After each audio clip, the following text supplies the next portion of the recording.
Just fuck off.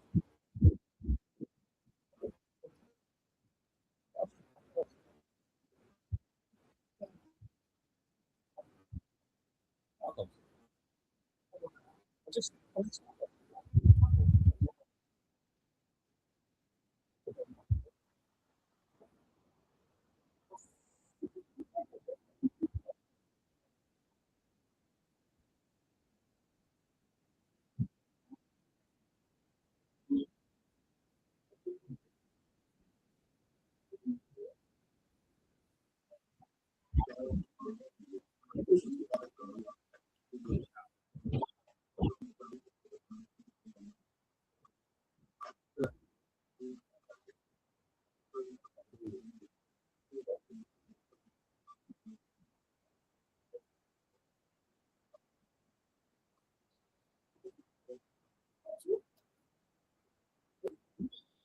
Our 001 sir, please check the comment. comments.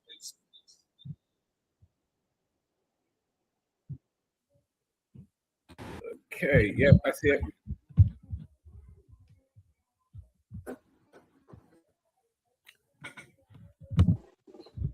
Over to you, sir.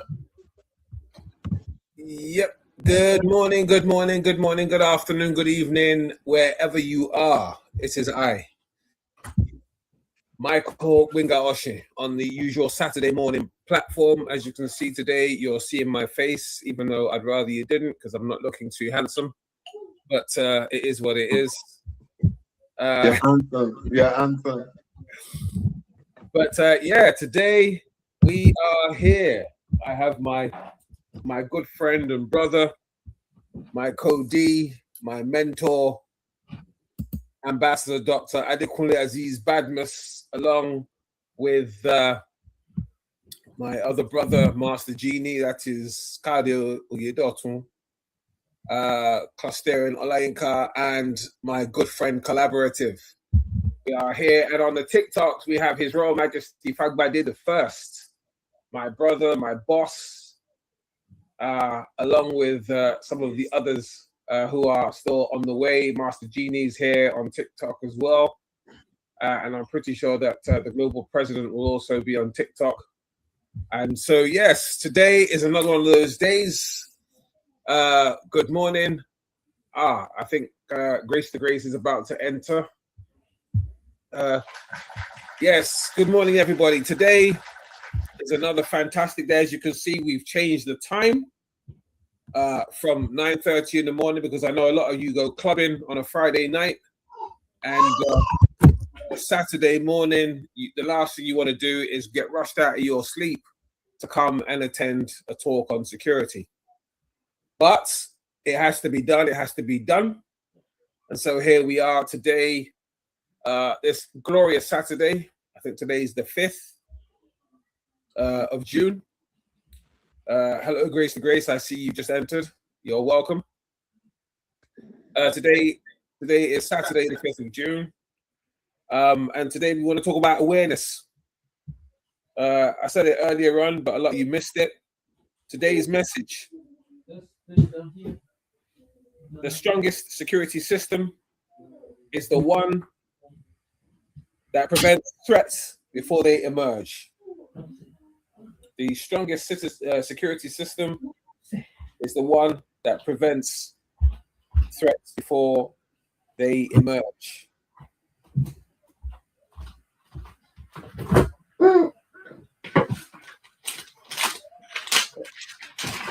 Sorry, whoever that is, can you mute, please?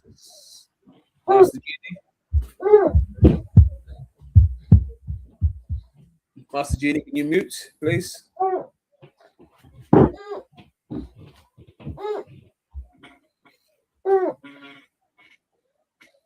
Sorry, bear with me.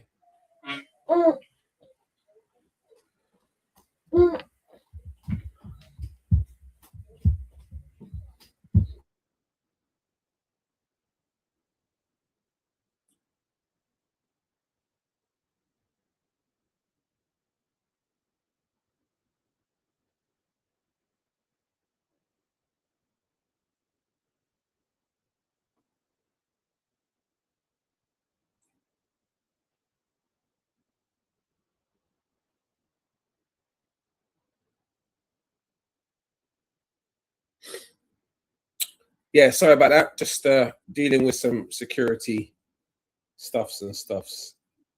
Right. Yeah, word of the day is awareness. Sorry, bear with me.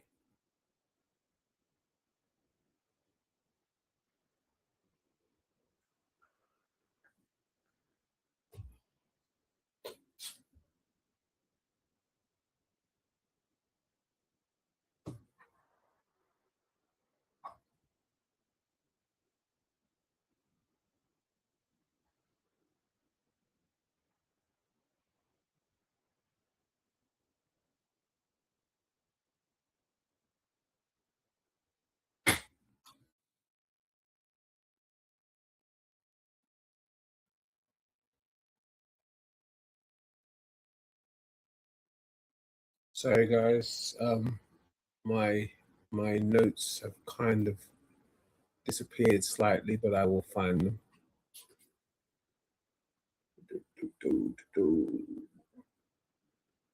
All right, there we go. Found them.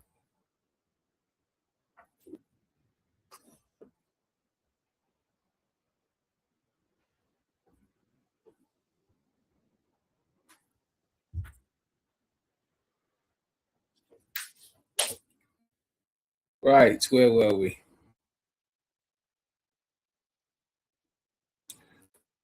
Okay, awareness. So today, as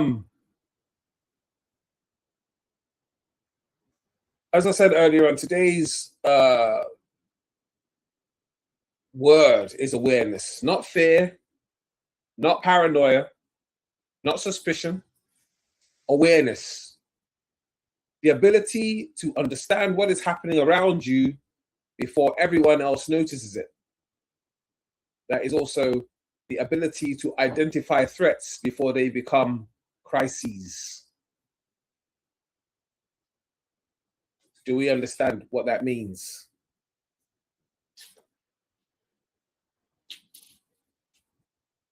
Right, sorry, bear with me. Let me just make this easier for myself.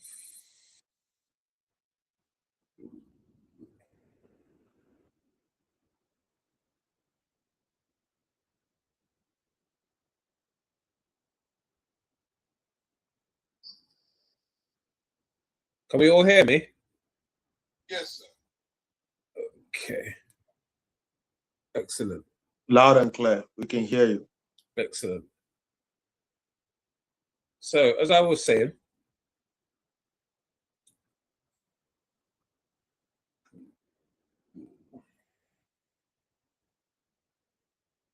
I want to say that every one of us should share this live. We should share this live, to our friends and family and colleagues. Let's do it. is that Mr. Colombo? Yes. That's a nice name, that. Well, we're here. Why do you say it's nice? Oh, it's a nice name. It's a nice name with regards to what I'm doing here. You know, we're talking security, and then Lieutenant Colombo comes on, which is fun. Oh, don't worry. I'm from that era. I am definitely there from that. I'm definitely from that era, so I know, exactly who Colombo is and what he does. So, yeah. I'm born 1979. I was born 67, so. So you're before. Where are you, in Britain? I'm in the UK, yes. Yes, sir. Yeah, from your accent, you don't sound very African, so. Yes, sir. We were stolen from there. I hear that. One of the two. I hear that. But it's good to have you on. I've just added you onto my what's it, and I'm here every Saturday from 12 o'clock now. It used to be 9:30 in the morning. It's now 12 o'clock in the afternoon, and you are very welcome. You remember the good old days of Lock Thy Navy? Oh, definitely one of my favorite comedies of all time. Yeah, that one of Mind Your Language. Yeah. Because they often joke back in the day. Oh yes, definitely. People get so intense. Well, you know what? Everyone's looking for their 5 minutes of fame, I believe. You know. 5 minutes or a lifetime in jail. Oh yes. Oh yes. Anyway, let's get on with this session. Please, if you feel you can contribute to it, I'd be very, very, very, very. Yeah, well, I want to know what your pattern is before I share it. Right. Okay. My name is Michael Gwinga-Oshin. I'm the 001 for Global Security Clusters of the Global Clusters, which is an organization founded in Nigeria. And I handle all the security for that particular platform. Basically, my background, I'm retired Royal Military Police, and I spent a couple of years in the Met, and I do coast protection now, and I also train individuals in security operations, etc., and so forth. I'm also I'm an anti-terrorism specialist, and also I'm working towards being an ambassador for security procedures within and around Nigeria and West Africa. So I have this platform on here every Saturday where I talk to and share things about security with people. Are you talking about that to security devices? I talk about everything. At the moment, it's not physical. It's not gadgets and stuff.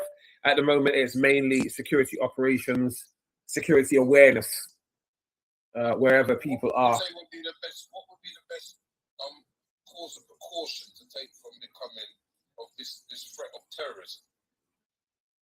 What would be the best course of action to take against the threat of terrorism? Yeah. Right. To not become a terrorist, like to not get radicalized. Right. Okay. Today's session is actually about awareness. Right. So if you just listen to today's session, and we will probably cover that in some of the things we're going to talk about. Right, bro? Is Columbo actually your name? We used to watch that show back in the day, and his name is Peter what? His name is Peter Falk. Okay. Right. Now, do I sound like I'm Peter Falk? Bro, you know what? Nowadays, or even from God knows when, parents have always. Do you know why I picked him as my actor? Go on. Because I'm on the investigation. Because I'm on the track of terrorism. Right. T in Britain. And when I was growing up, it was the Ra people, the Irish people. Yeah. They used to do all of that. Remember with the Margaret Thatcher? Yes. Yes. She was in the toilet. She would have been down. All right, and they was doing all of that. And I believe there was. Remember the other thing at the embassy that time when some group of people stormed the embassy? Yes. My dad would always, when me and my sister are watching TV, he turns off the TV. He makes us turn over what we're watching. The news. So when he did that, I saw. Remember when the Mogadishu? Yes. In Somalia. And I'm watching them on the TV now. Yeah? And next thing I saw one of them on the road, so I thought, Ross, that's the brother from the TV. I saw them start coming in. And then when they started coming in, didn't you know the added T thing started happening with their name attached to it? Yes. Their crew attached. That's when I started. Because when I grew up in Southall back in the day, we had Penny for the Guy. Remember Penny for the Guy? I do. And Easter, Diwali, and Christmas. What else did we used to do back in the day? Because we never used to have this Halloween. That came later on. Yes, it did. Right, Columbo, if you can just afford me a few minutes, let me just get this show started. And have you seen how Britain's changing though with all the TT? I have. So give us a few minutes to get this thing started, because there's a lot of people. Yeah, thank you very much. I've got a lot on my mind and a lot on my chest. No, it's cool, man. I appreciate you, man. Appreciate you, 100%. All right, 100%. Appreciate you. Anyway, guys, that's one of our newest members, Columbo, who I'm pretty sure, from what I hear with him, he's going to have a lot of input into a lot of the things that we're doing here. And I like it when I have people like him, because most of the things that they talk about is based on personal experience. So today's theme as I said earlier on, is about awareness. Now, rather than focusing solely on crime and insecurity, today's session is going to explore why awareness is becoming the most important life skill in the modern world. All right. So whether you're in Nigeria, the United Kingdom, Europe, or America, the society that drives, or should I say societies that thrive, are the societies that notice change early and adapt quickly. Now, I'm very, very happy and very lucky today that I have the global president around. I have His Royal Majesty Fagbadi I around. His Royal Majesty is also someone who's very versed in security because he's done it for many, many years, with loads of experience, etc. and so forth. So, I'm pretty sure these are people who, with their insight and with their experiences in and around what they've been doing and what they do, will agree or add more value to a lot of the things that are said in today's session. Now, today's word is awareness, as I said earlier, and not fear, not paranoia, not suspicion, but awareness. And what is awareness? It is the ability to understand what is happening around you before everyone else notices it. All right. Now, the ability to identify threats before they become crises, and the ability to identify opportunities before they become crowded. Now, I'm pretty sure that a lot of people would agree with me on that, you are more aware if you employ what we used to call back in the day your 360-degree awareness, your peripheral vision, knowing your surroundings, knowing your environment, knowing your neighborhood, knowing your community, knowing what looks weird, what looks strange, and back in the day, I'm pretty sure Colombo would agree with me. We had this phenomenon that was going on in Britain at the time called the UFO, unidentified flying objects. That is things exactly, things that you see flying around that you're not very, very sure whether they were there yesterday or that it actually even looks right. We see aeroplanes in the sky, and then we see what looks like an aeroplane, but it seems to have dropped a centimeter or two, which is not like what airplanes do, and definitely not what helicopters do. And suddenly it's dropped another one, and then it's gone all the way back up again. So you definitely know that thing there didn't belong there, or it wasn't there yesterday, or you don't know how it got there. So you've got to be aware of your surroundings and the things that are going on around you. Now, I've got a question, right? And, this question can be answered by anyone. And that question is this: what is the biggest issue? The biggest issue people are not paying enough attention to today. And I want. Abraham. Say again. Abraham. Who's Abraham? The brother, what causes all the trouble that makes these people do all these madness on the street? Abraham. Abraham who? Abraham as the prophet Abraham? That what you call it? I mean, is that who you're talking about? Yeah. Abraham. I don't really get this. Abraham who? Abraham, My point is, Abraham from let's take, for example, have you heard of Lee Rigby before, my friend? Yes, I've heard of Lee Rigby. Yeah. And what happened to Lee Rigby? Lee Rigby, just for the record, Lee Rigby is a former comrade of mine. I was also a member of the British Army. So he's as far as I'm concerned, Lee Rigby is a fallen comrade of mine who was attacked in Woolwich and almost had his head hacked off by two radicalized young men in southeast London. Now, do you know what I call that? What do you call it? What happened to Guy Fawkes when he tried to do? What happened to Guy Fawkes? Who? Guy Fawkes. Yeah, right. Colombo.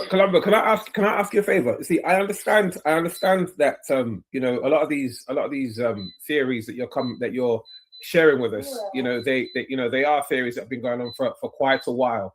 But that's what I'm saying. So what I'm saying is that these people with these Abrahamic followings, see, when they start following anything that comes from Abraham, they're either doing stuff with children that they're not meant to be doing, or Right. unaliving. Right. Can I just stop you there, Colombo? There's certain things that do not need to be said on platforms like this. You understand? Because otherwise we'll be taken off the air. And I do appreciate the fact that you're contributing. But if you're going to contribute, can we keep it to the subject, of security and try and steer away? I hear you, right? But let's steer away from conspiracy theories, right, and stick to security theories, because conspiracy theories are not proven yet. You understand? So let's try and stay within the parameters of what we're doing. You understand? I do appreciate you, brother. I do. But let's try and keep. Okay, I'm gonna stay silent and see where the place goes. I mean, no, you don't have to stay silent, but when Let's see where we're going. Okay, I mean, I thought we were talking about the brother asked open question. I think I need to jump in here. Yes, please. Colombo, you can actually air your opinion concerning anything. I believe we're here to actually learn, and we can understand what Colombo is trying to say, and we can equally bring our own perspectives. And though in this platform we don't actually look into what the politics or the religion. The platform is about purpose, strictly purpose. What brings us together is the purpose, like what will add value to humanity.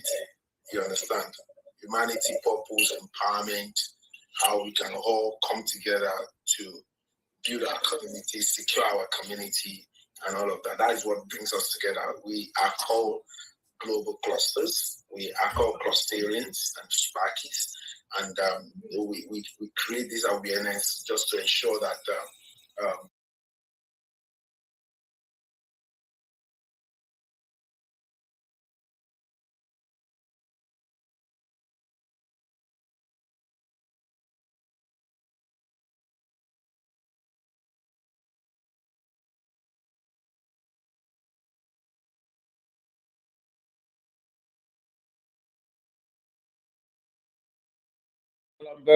As I said earlier on, much respect to you.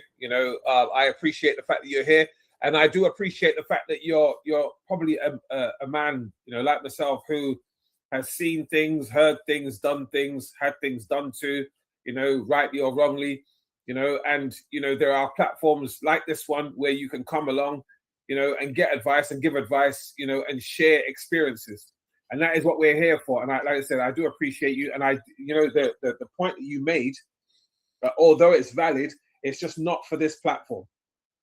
Okay, brother. So, we're going to move on. And we are going to talk, as I said earlier on, about awareness. Now, the question that I asked, and I really would like some responses. And yes, I'd like to use that opportunity to say a big welcome to Uber. This is the first time I'm seeing you on my platform. It's great to have you here. My name is Michael Gbenga Oshin. I'm a security consultant, retired from the British military, and I work as a security consultant now. And I operate within the global clusters as the 001 Global Security Clusters of the Global Cluster. And I'm also the Director for Security and Protocol within the National Youth Alliance in Nigeria. Today's question, which I would like answered, preferably by not by His Excellency just yet. If I could get someone else to answer this question, and that is, what is the biggest issue people are not paying enough attention to today? That is whether in Nigeria, in the UK, in Africa, or even in America.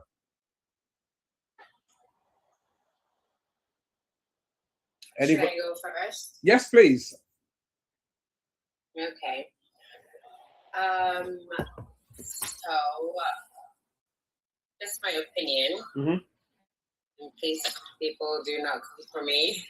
No, we're here to listen. We're here to listen to opinions as well. That's what we're here for. Because at the end of the day, we're not all going to be thinking the same. Okay, wonderful. Okay, So, by the way, brother, thank you for having me. You're welcome. I am, as an African woman, I believe in, we are the biggest continent, and we are still being oppressed in one way or the other. And there's a lot of regime change that is happening. And every time that, one of our countries is supposed to come up and we have a good leader, and it's always a regime change that is done by the Western. And we don't see that. And we're being turned against against each other. Mm-hmm. And that is a lot that we don't really see that nowadays. I have came across certain chats where people are like, oh, I'm East African, I'm West African, and West African, and then, the South African upset because they're like, oh, the Nigerians and the Somalians are in our country. Meanwhile, they're upset about that. But when the Nigerians and the Somalians are literally having businesses there and not oppressing, and they're ignoring completely the white who is doing way harm stuff. And then you've got the Afro-Americans who literally are like, oh, well, Africa, they don't even know the fact that we are a continent, not a country. I mean, there's a lot of that happening. As I cannot speak for all Black people, but I can speak for myself as a Black woman. Mm-hmm. We need to do better, and we need to come together, and we need to understand that we're not enemy, and that our history has been erased, and enough is enough, and that we're not each other's enemy. We need to understand that the West is really literally scared of us. That's why they lied about our history, lied about how we are literally invented everything. Without us, there would not have been nothing. And we need to come together, and we need to stop fighting against each other. So yeah, I feel like we need to focus on that, and we need to have a dialogue, and we need to do better as Black people. You know what? I couldn't agree with you more, and I actually, I'm on your page there, to be honest. Can I just ask, whereabouts, where are you actually from? What's your heritage? Okay, so I am Ethiopian. Okay. Which is also from Somalia, and Somali. Yeah. Okay. Well, you know what? Thank you so much for that contribution. Because a lot of what you just said there, I'm pretty sure that it would actually resonate with our brother Colombo there, who I'm pretty sure has similar views with a lot of the things that you just said there, which a lot of us in the room now, because I think the majority of us here are actually African or emanate from Africa, and we on a daily basis we see a lot of things that we totally believe we're being cheated out of, and it does spark an immeasurable amount of awareness.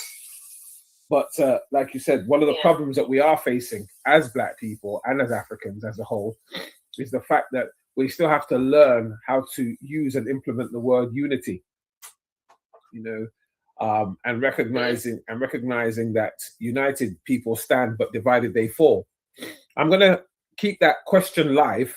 I'd like to hear someone else's perspective on that one question.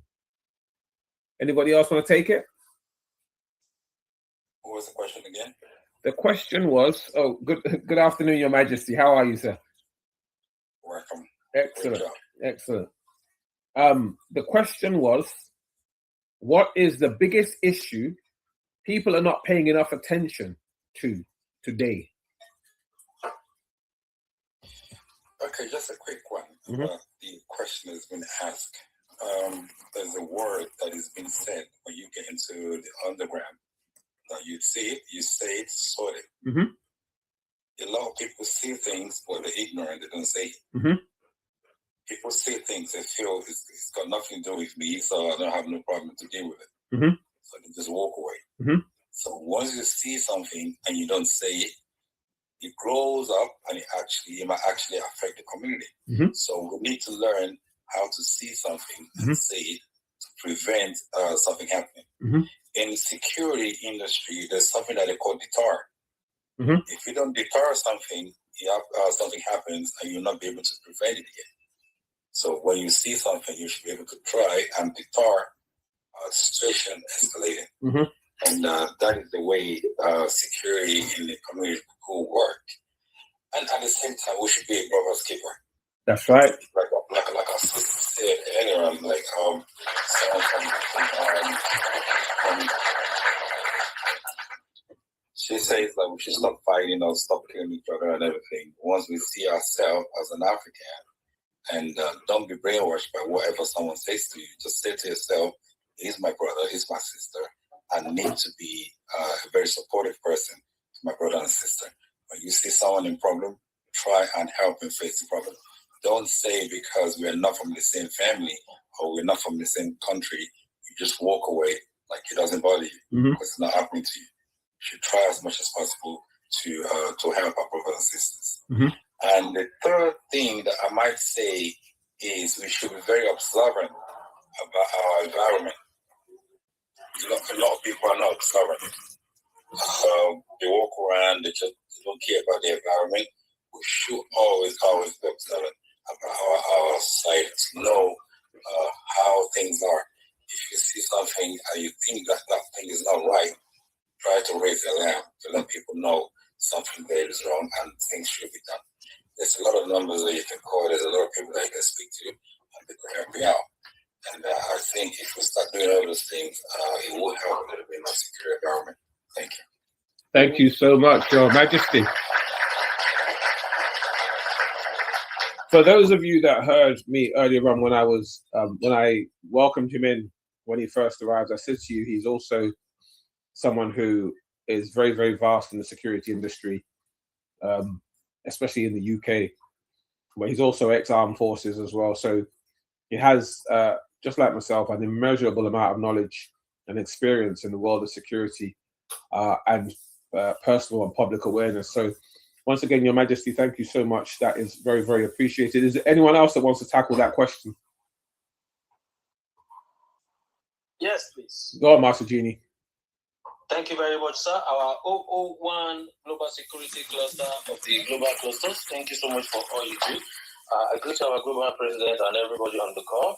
The question you had is just that I wanted to add a little bit on top of what people have said, because a useful way to think about this is the biggest problem people ignore are often, the slow crisis, issues that don't dominate headlines every day, but quietly reshapes life.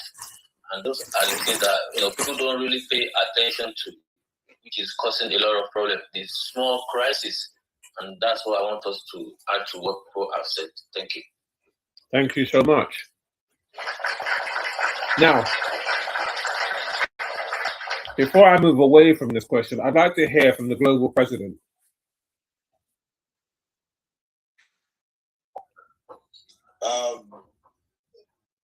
Perfect day to you all. I want to appreciate those that have spoken. Talking about this, I think it's a bit deeper for me. You understand? That was why I kept quiet. And I'm coming from another perspective this morning. Sure. It's more or less like a mindset thing. Like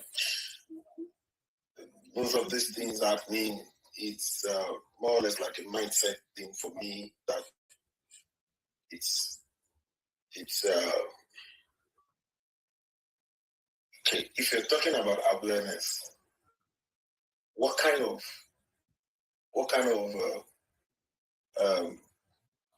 story should we bring to the notice of others? What kind of information should people know about? Are we telling the right story about ourselves? You understand? Mhm. So are we giving the right awareness? So are we doing it right? So it's going to be bringing all manner of questions, but I want to know where this is going to. So for me, is that of course, if you see something, say something. You know, Mr. Ginny, you saw my video I did about security. If you see something, say something. But however, what are you saying? How are you saying it? Hope you're not adding, salt, and if you're not adding other ingredients to what you're trying to say. It's very, very important that if you want to say what you want to say, again, that is the perspective I'm coming from right now.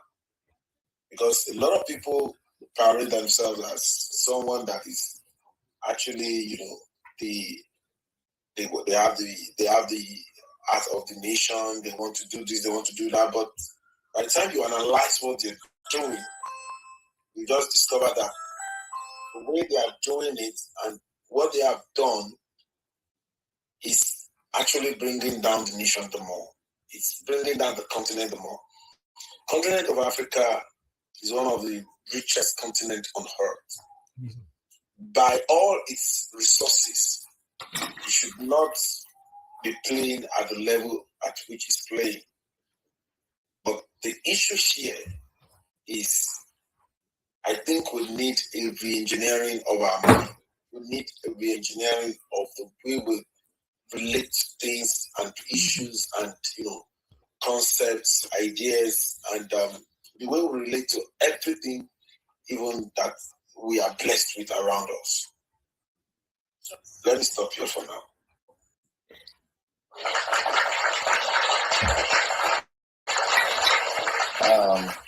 May I ask the brother a question? Yes, Coach can. Sorry. Good afternoon. Good afternoon.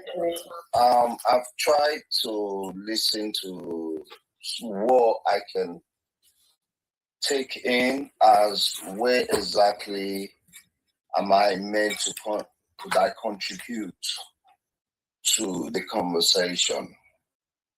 And I've been sitting down here thinking, which direction are you guys going? But then I later on figure out that I think you're just referring to awareness around us wherever we are. Mm-hmm. Correct me if I'm wrong. That's correct. Okay, now.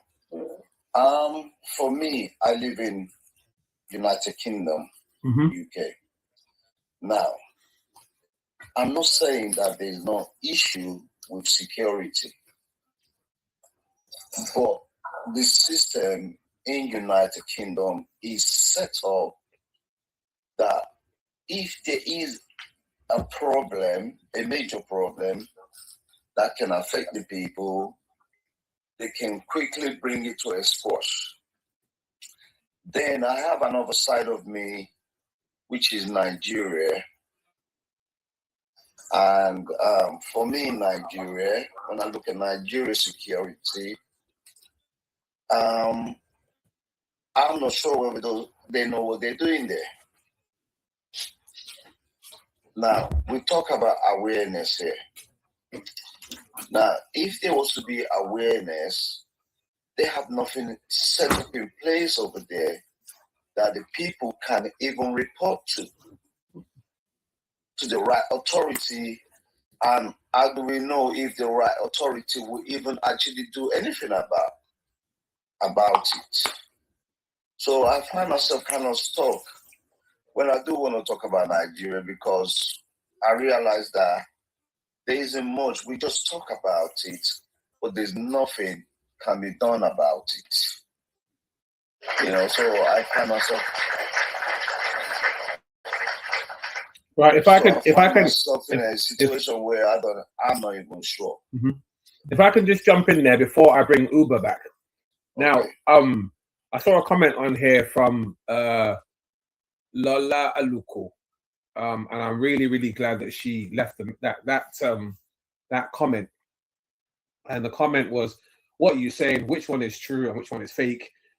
And how do we regulate it?" See, the problem we have today And, you know, I'm kind of loving the fact that I've changed the time for this talk now to the time that it's at now, because I've got a lot more people coming on and participating and putting in their 10 cents worth. Now, Black Diamond, you make one of the most valid points thus far, especially concerning Nigeria. Now, I don't know whether you're aware of who we are, what we do, but the whole purpose of this security platform is to address a lot of the issues, most especially in Nigeria.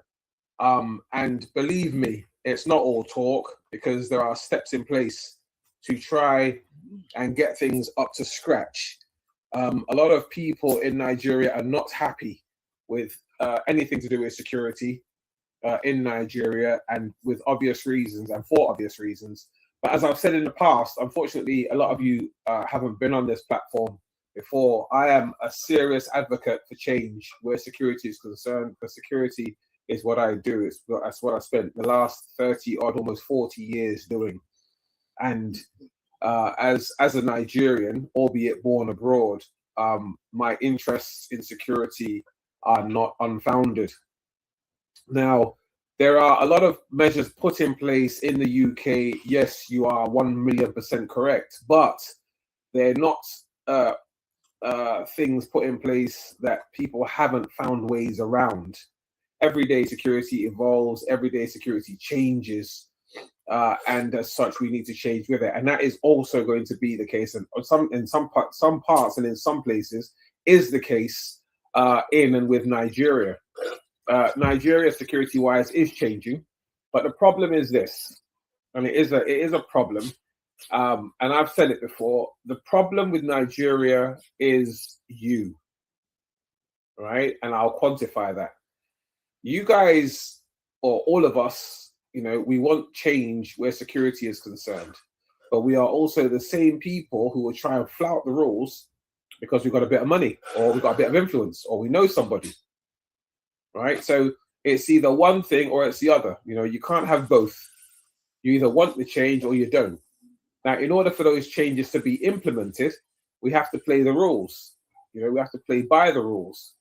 Right now, on this platform, you know, we seriously like to look into issues. I mean, in the past, we've talked about events and things that have happened in Nigeria and how security has failed the people, right? Or we're talking about dignitaries and people of interest in Nigeria who use their influence to try and flout the rules.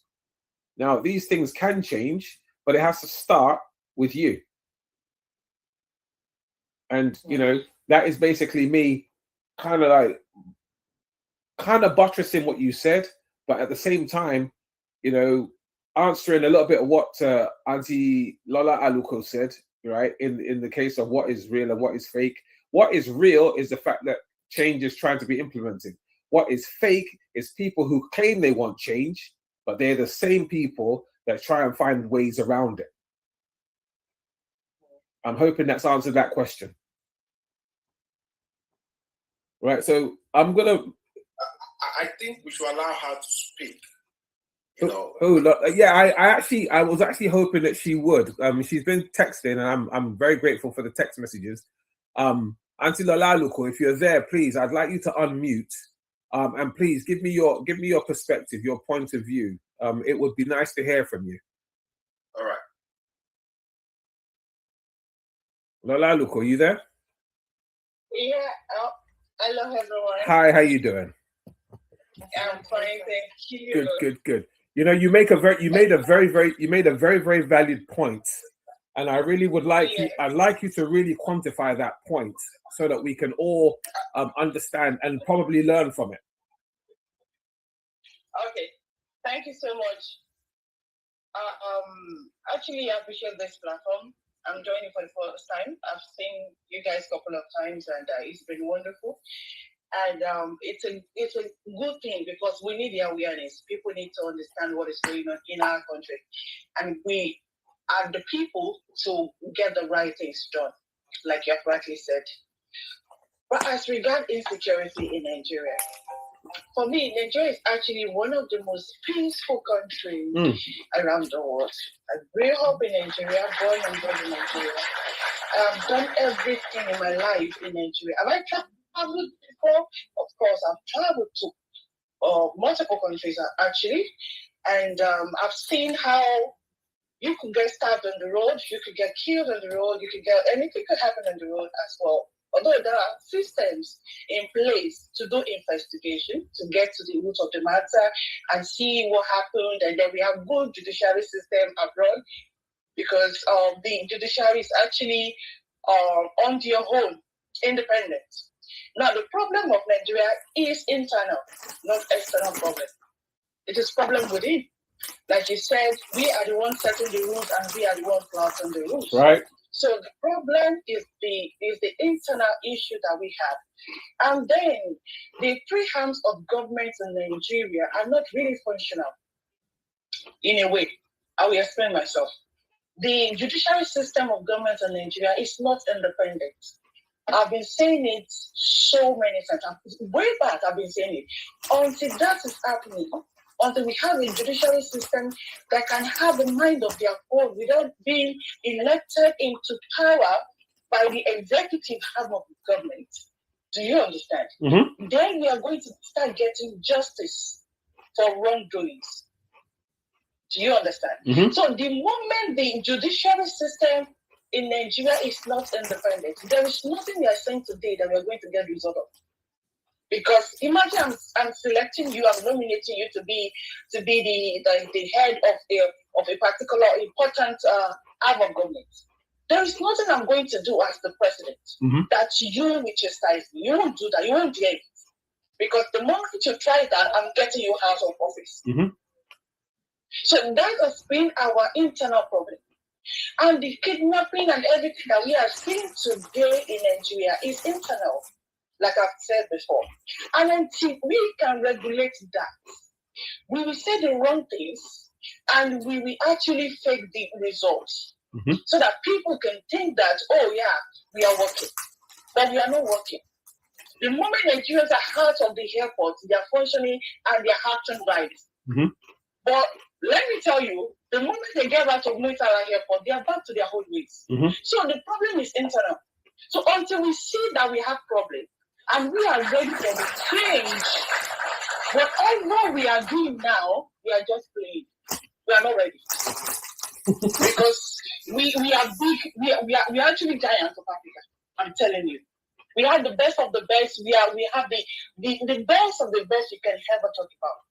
But we had a problem here, not international interference, not anything, because we have control. We can make decisions over our own. What kind of problems? Yeah, that's what I'm saying. Now, to start with, we have the fact that the judiciary system of government here in Nigeria is not independent. Now, I have said a lot about other problems. But you see what? If you done something wrong, let's use United Kingdom, for example. If you go to the United Kingdom and you violate it or you violate any of the rules, any of the regulations, you're going to be sanctioned. Do you understand? Yep. Now, let's say for traffic rules now, you've done it. Because the last time I was in the UK, my sister-in-law made a mistake somewhere. And then, before we got home, we saw a letter. And she was charged £70 for that mistake. Now, in Nigeria, if she does not comply, pay on time, are you getting me now? She will be sent the letter to appear in court.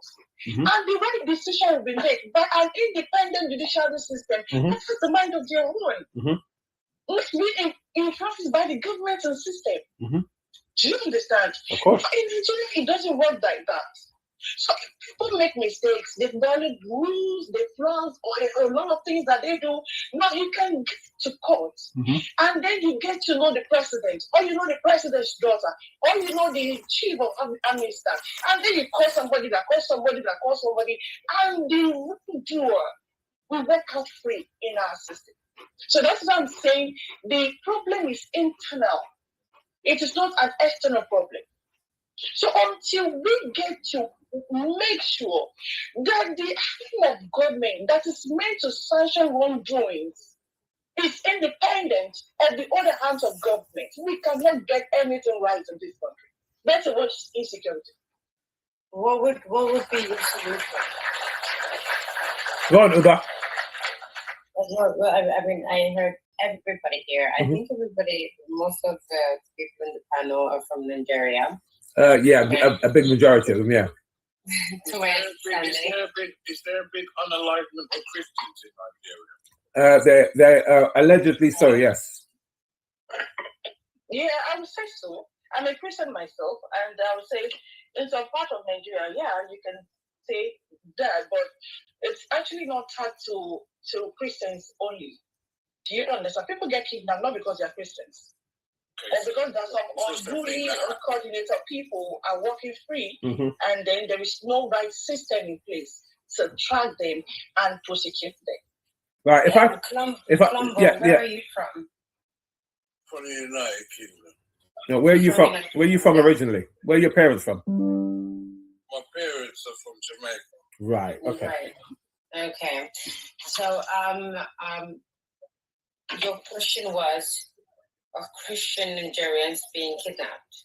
They're being unalived by the Muslims. Okay. It's big news.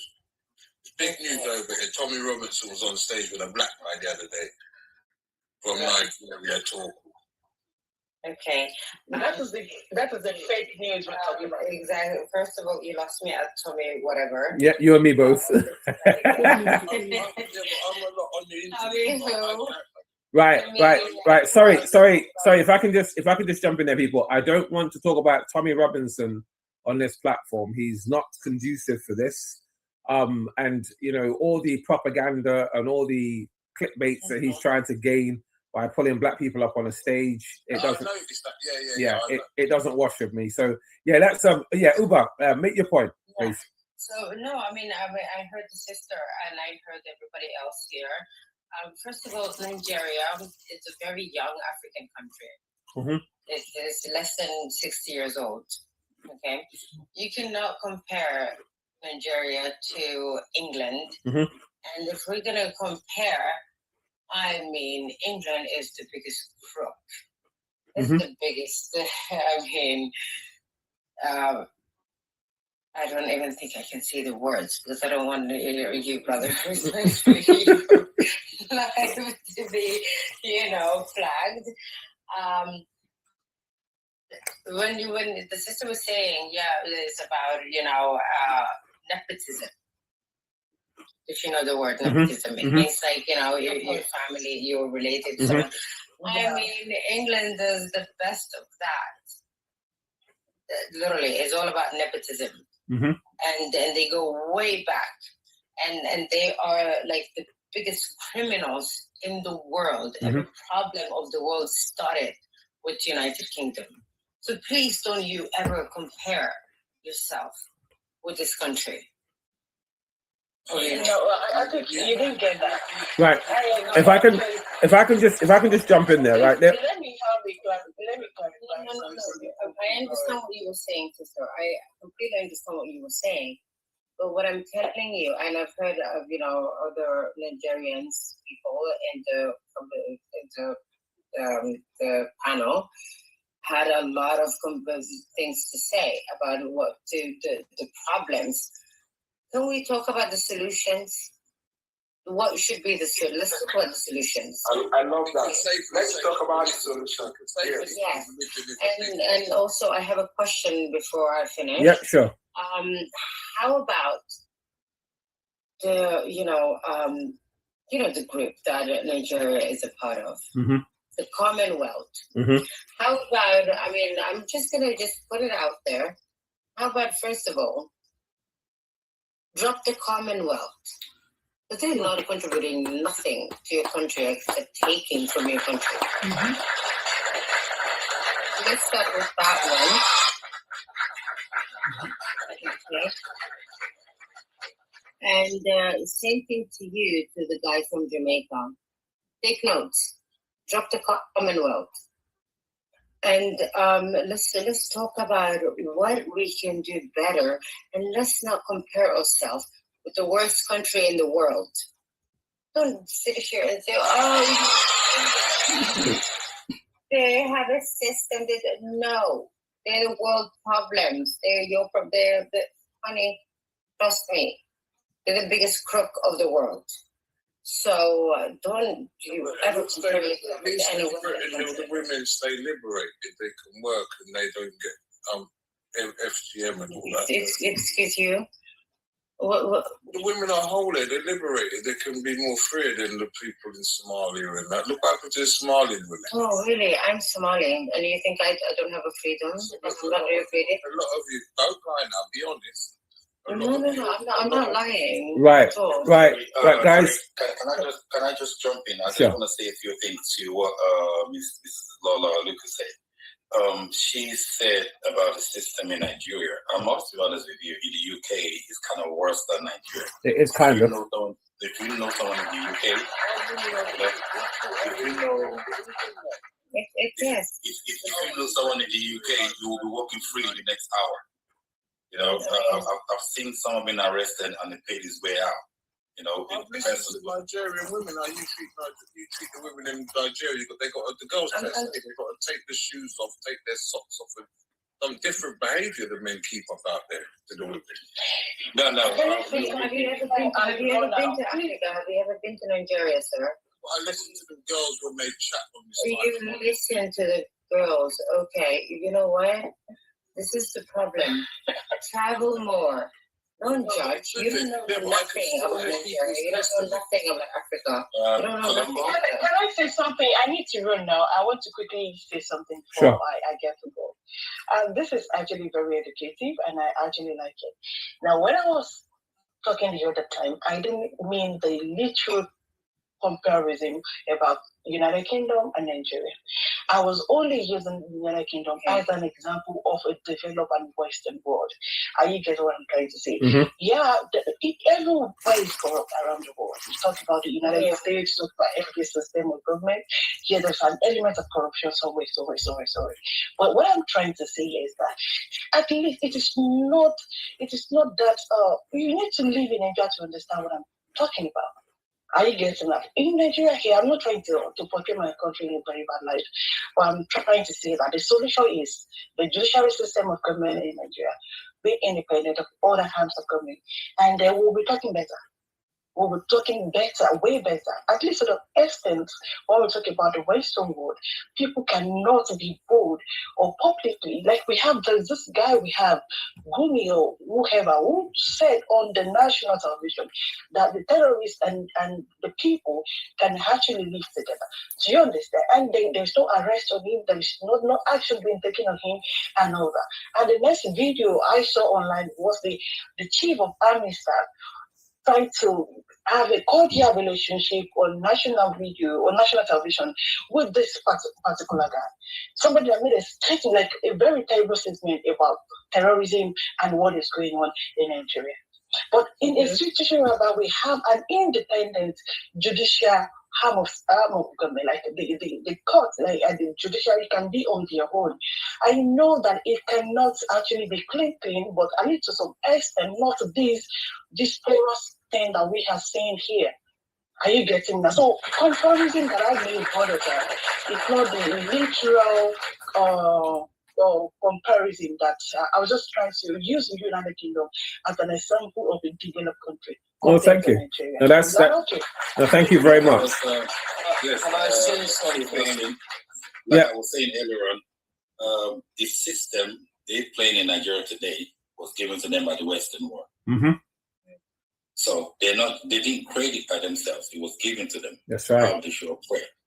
So what they're operating is based on what the West asked them to do. I'm sorry, I disagree with that. Sorry, sir. Okay, you can disagree. Let me finish. You can disagree, And I will tell you one thing. The only way is to find a solution to the problem. And the solution is we should have a community watch. In the UK here, we have someone that is community watch, that when something happens, they give evidence to help the police officers to know how things happen. But in Nigeria, we don't have people that watch. We don't have people that can give evidence. A lot of people are scared to speak up. When they see something, they're scared to speak up because they will be thinking if they speak up, they'll get arrested. And if we have that kind of ideas or that kind of mindset, we're still going to be having problems. Now, we're so happy that the internet is there. If you want to speak up and they're not listening to you, come on the internet and speak out. Thousands and millions of people will see it and you'll be supported.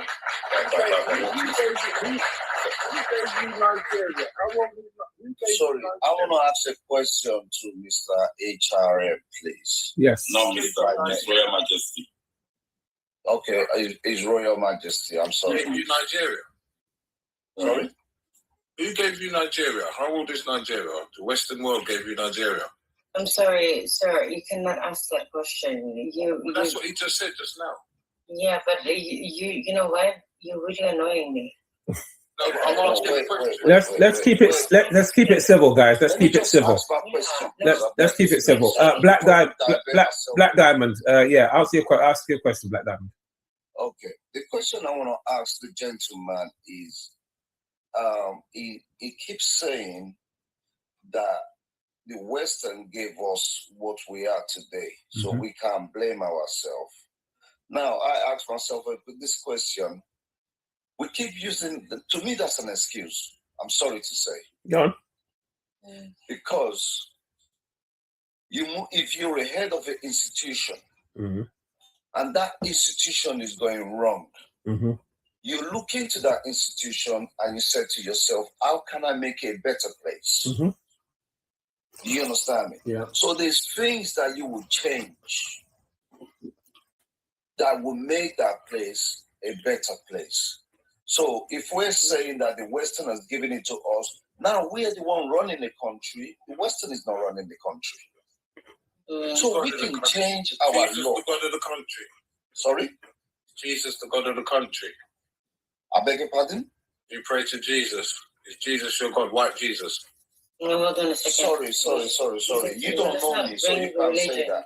I'm sorry. Okay, you don't know me, so you can't. Can I answer your question? Can I answer your question now? Yeah, go on.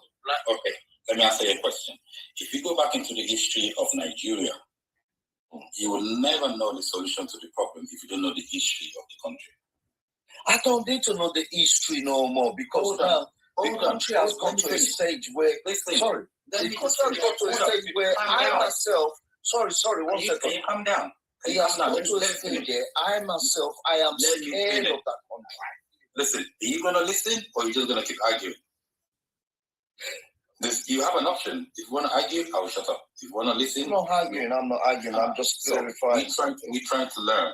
And I will tell you something. If you go to a medical doctor and you tell a medical doctor that you have a problem, you will go into your history, your medical history. You will not just jump into solving your problem. You will go into your medical history. And that is when you will know how to solve the problem. Now, if you want to know the problem of Nigeria, you need to go into the history. Then you can find a solution to it. If you don't go into the history, you cannot find a solution to it. So the security problem in Nigeria is escalating every single day. And the people that is causing the problem are actually waiting for someone to help. Some people are making money out of it. That's the reason why they're not solving the problem. So the problem could be solved if they know the history of how the problem started. And that is how everyone needs to come together. If you are in a community, stop pointing fingers to people.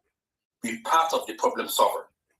If you point a finger into people waiting for someone to solve it for you, it's never going to be solved. We have to come together as a team.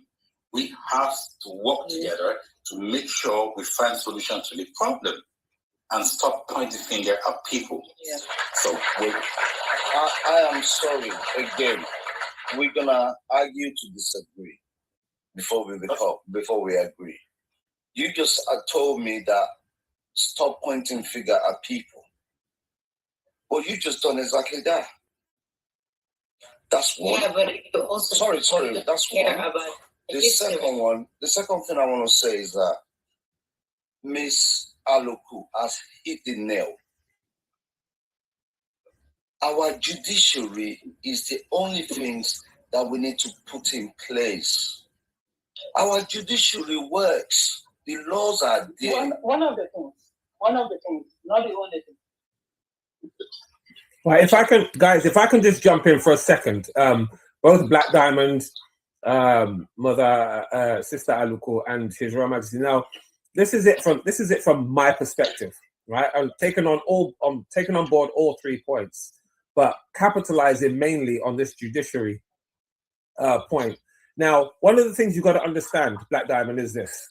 Now, a lot of us here are Nigerians, and a lot of us here have been to Nigeria. A lot of us here have lived in and around Nigeria. A lot of us know the Nigerian system like the back of our hands, right? Now, it is one thing to sit in a platform and say, oh, yeah, well, this is right and this is wrong, right? And it is another thing to be someone who's actually feeding the wrong. Right now, a lot of people come onto these platforms and they share their views and their opinions, you know, and these are the same people who tomorrow, like I'm as I said earlier on, I'm retired Royal Military Police, right? I'm a retired army officer within the British Army, right? And I served for 15 and a half years. And I also served within the Metropolitan Police. And I actually made a point of, bro, let me finish, Columbo, let me finish, please, let me finish. Right now, in all the time that I served, I said to a lot of Nigerians, in Nigeria, right, you have an issue and you're going straight to the DPO, right, who is supposed to be a high-ranking officer within the police, right? And it is a habit with a lot of Nigerians. It's a very well-known habit. You have your DPO's phone number on speed dial, right? That means you've gone past the constables, you've gone past the sergeants, you've gone past the desk officers, you've gone straight to the DPO, with 90% of the time you being in the wrong, right? And yet you're on the platform now saying everyone's wrong, you disagree, you know, it's about the judiciary. Now, let me tell you something about judiciary. The judiciary starts with security officers, right? That's where it starts, because a security officer or the neighborhood watch, as His Royal Majesty said, right? People who genuinely care about what goes on in a community, that is where it all starts from, right? Now, I've often made fun of the systems in Nigeria whereby people say someone got hit by a car or somebody got unalived or someone has a medical issue and everybody runs away from that person in case they get accused of having been the person who did it, right? Now, if as Nigerians you're honest enough and you have the awareness enough to step to the plate and stand your ground and do what you've got to do when you're supposed to do it, right? That is where change starts from, right? There's no point, right? And I can't stress this enough. There's no point in sitting down with pen and paper, right, ready to have an argument if you are not ready to be an instrument for change.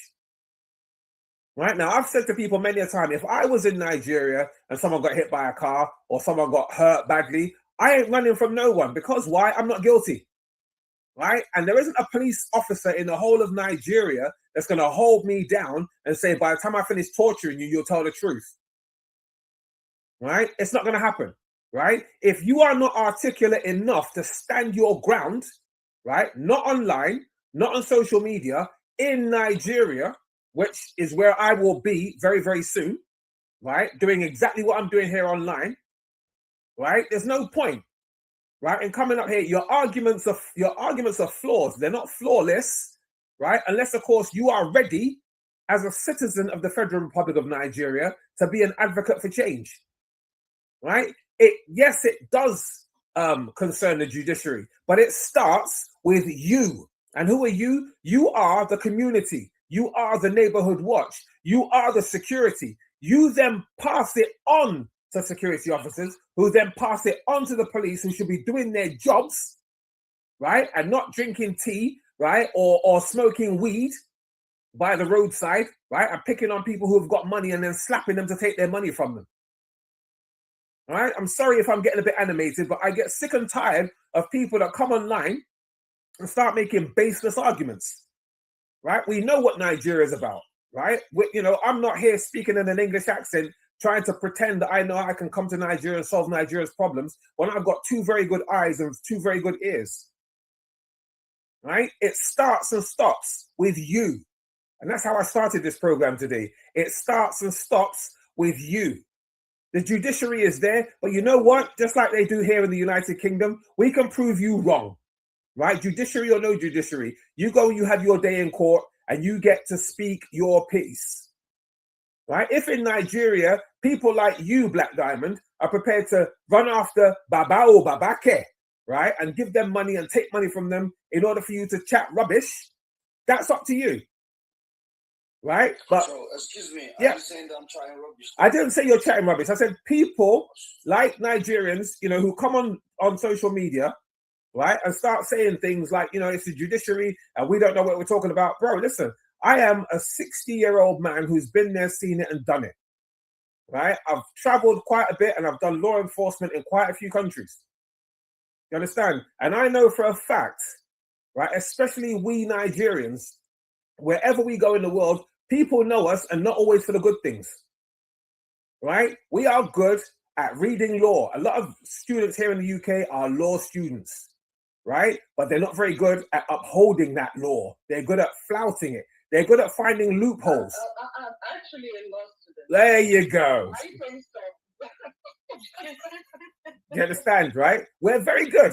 I mean, I'm a criminology graduate, right? So, you know, so I know, you know, we look for the good loopholes and we exploit them, right? And I tell you what, I'm going to agree with something else that someone else said. Yes, the British did teach us most of what we know, right? If you look into history, right? And this is going back to what His Royal Majesty said. Look into your history. A lot of the things that are wrong with Nigeria today is British and American based, right? You can argue that till you're blue in the face. It is British and American based. Right? I did 2 tours of Iraq during the conflict in 1990. I know what I'm talking about. No dear. Right? I know what I'm talking about. Yeah. Right? I served in Northern Ireland. I know what I'm talking about. Right? I've served in other countries. I know what I'm talking about. So for you to sit on the platform and say, we can't blame the British, we can't blame it's we Nigerians. No, you're wrong. Right? Nigeria is a country that was peaceful. Right? Until somebody, even no, you know what? Let me go further. Africa was a continent that was peaceful, right? Until certain people realized that there was more in Africa than there was in their country, and they wanted to get their hands on it. And they know exactly how they sowed the discord that made Africa what it is today, right? Because I'm going to ask you, Black Diamond, in today's money, right? How many influential Africans today that were chatting absolute sense have the British and the Americans labeled terrorists today? Right? My good friend Ibrahim Traore today has been labeled a terrorist. Why? Because he said he doesn't want American, French, or British interference in his country. Right? In the first 6 to 7 months of his reign as president, he built 50 hospitals. Right? And he built schools, he built everything. He refused to let the French touch their gold and diamond reserves. And what did the Americans do? They turned around and labeled him a terrorist. So, my love, can I please? I feel like I'm getting attacked. You're not being attacked. I'm just no. Hello. Can I say something, please? I'm sorry. Yeah, sorry. Hold on, Fatty Grace. I need to say something, please. I need to say something. All right, hold on. That is my view. Yeah, that's your view, and it's very much appreciated. Black Diamond. Black Diamond. Your opinion and contribution sounds like a troll, and I think that's why Madam Uba was, getting annoyed. So if we can just follow the rule of the platform, like our O1 has said, let's just stick to the topic, sir. We appreciate your contribution, and you're not being attacked, but I can see your contribution to be like a troll. Like she just wanting, like. I disagree. Right, sorry, guys. Hello, guys. Guys, if we can just hang back a moment. I've got some contribution from the Spark Hubs from Fatty Grace. If you'll all listen, please. She's on the other platform. Go on, Fatty Grace, we're listening. Hello, can everybody hear me? Yes. Okay, good afternoon, everyone. Thank you very much. I've been listening here. I wanted to be a silent listener today, but the conversation has been so interesting not to say something. And one thing that I've just noticed is everyone, including Black Diamond, everybody have been saying something, the same thing, but in a different way. And I'm going to tell you why. You see, the host just said something now about we're not going to blame the West for the West.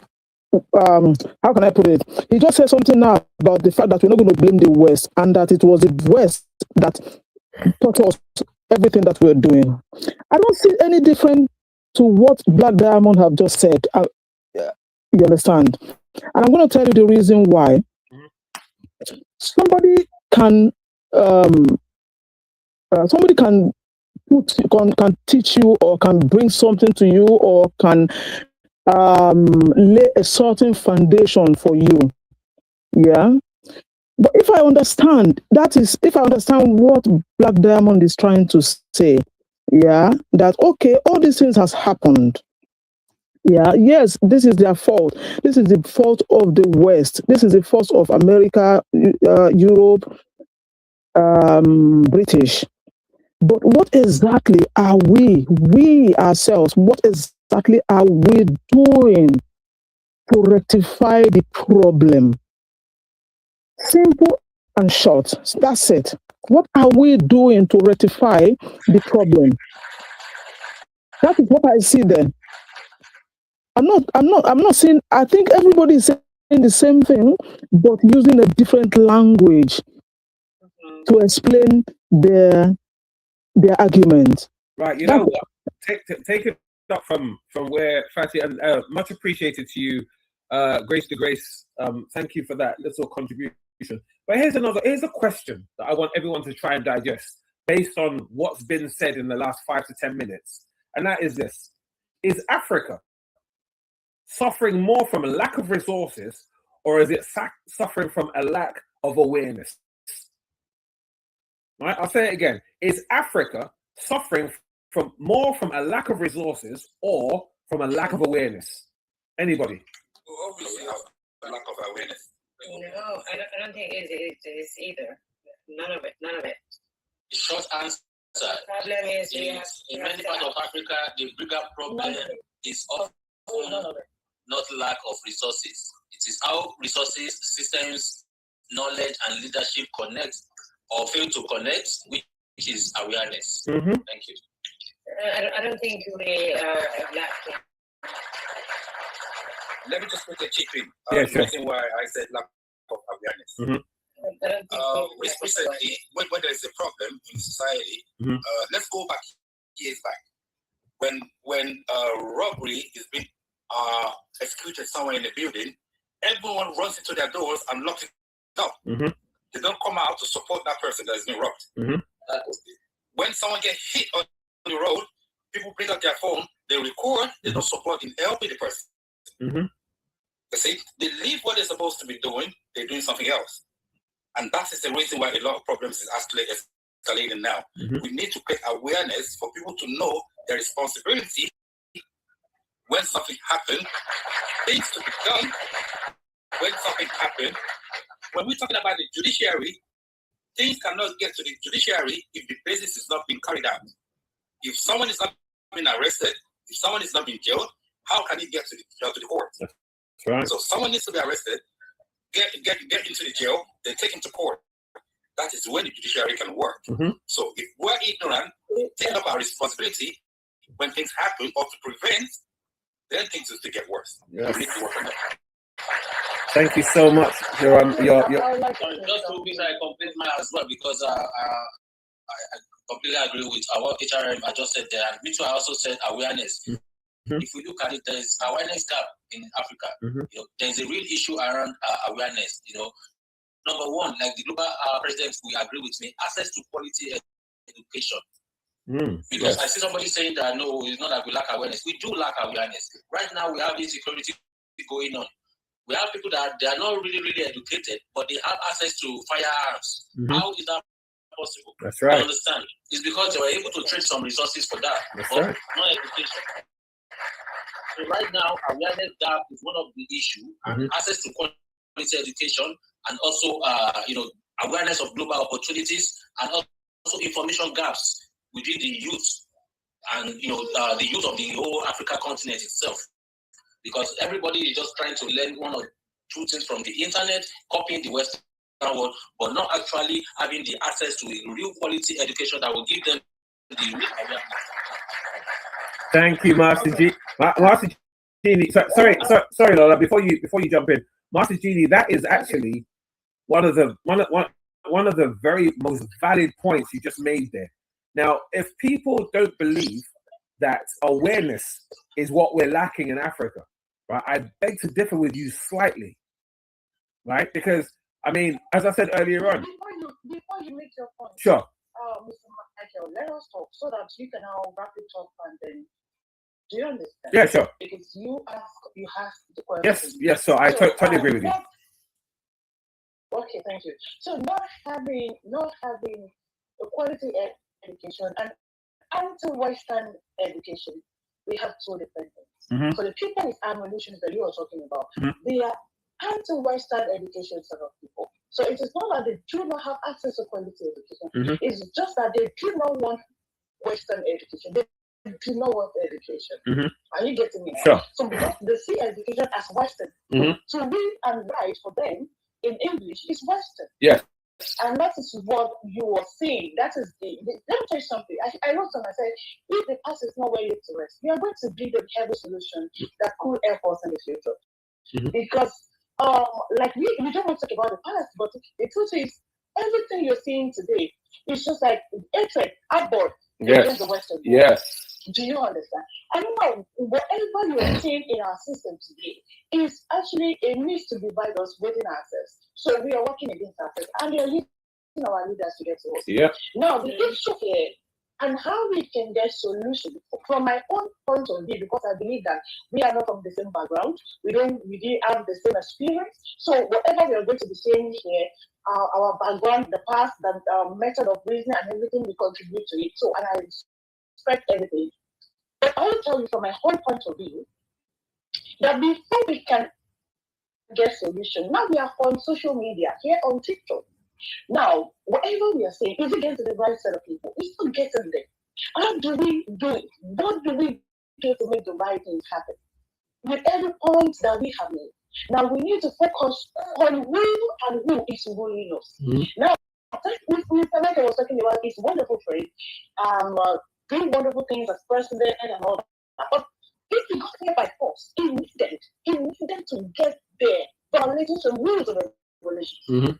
Do you understand? It was to control, it took over. There was data. Are you getting this?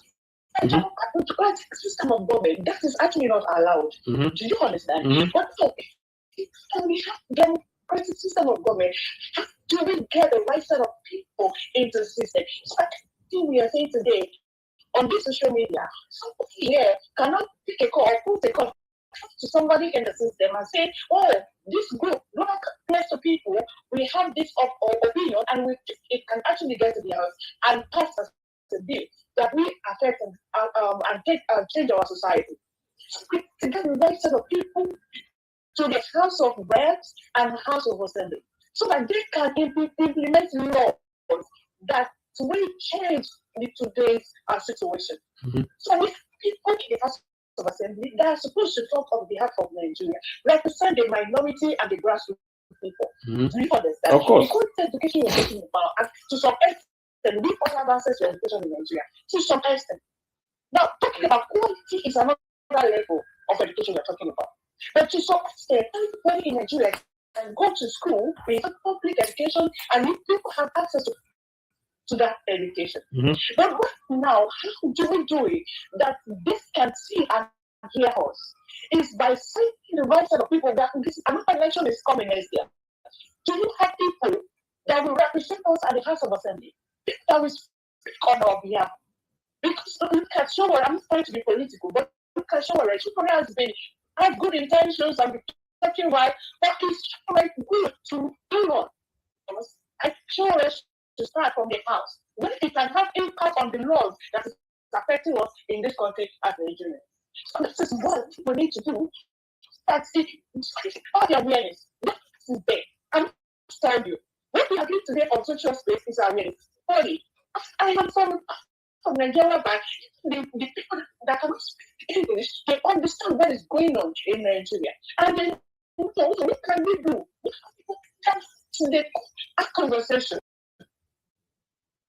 But it's clear that who are the people that want this to work, and who are the people that does not want it to work? Some people does not want Nigeria to function, and that is my submission. So what they're saying, until we can stand out, and we will continue and we want to happen. Can I just say one last thing? Thank you very much, Mrs. Lola.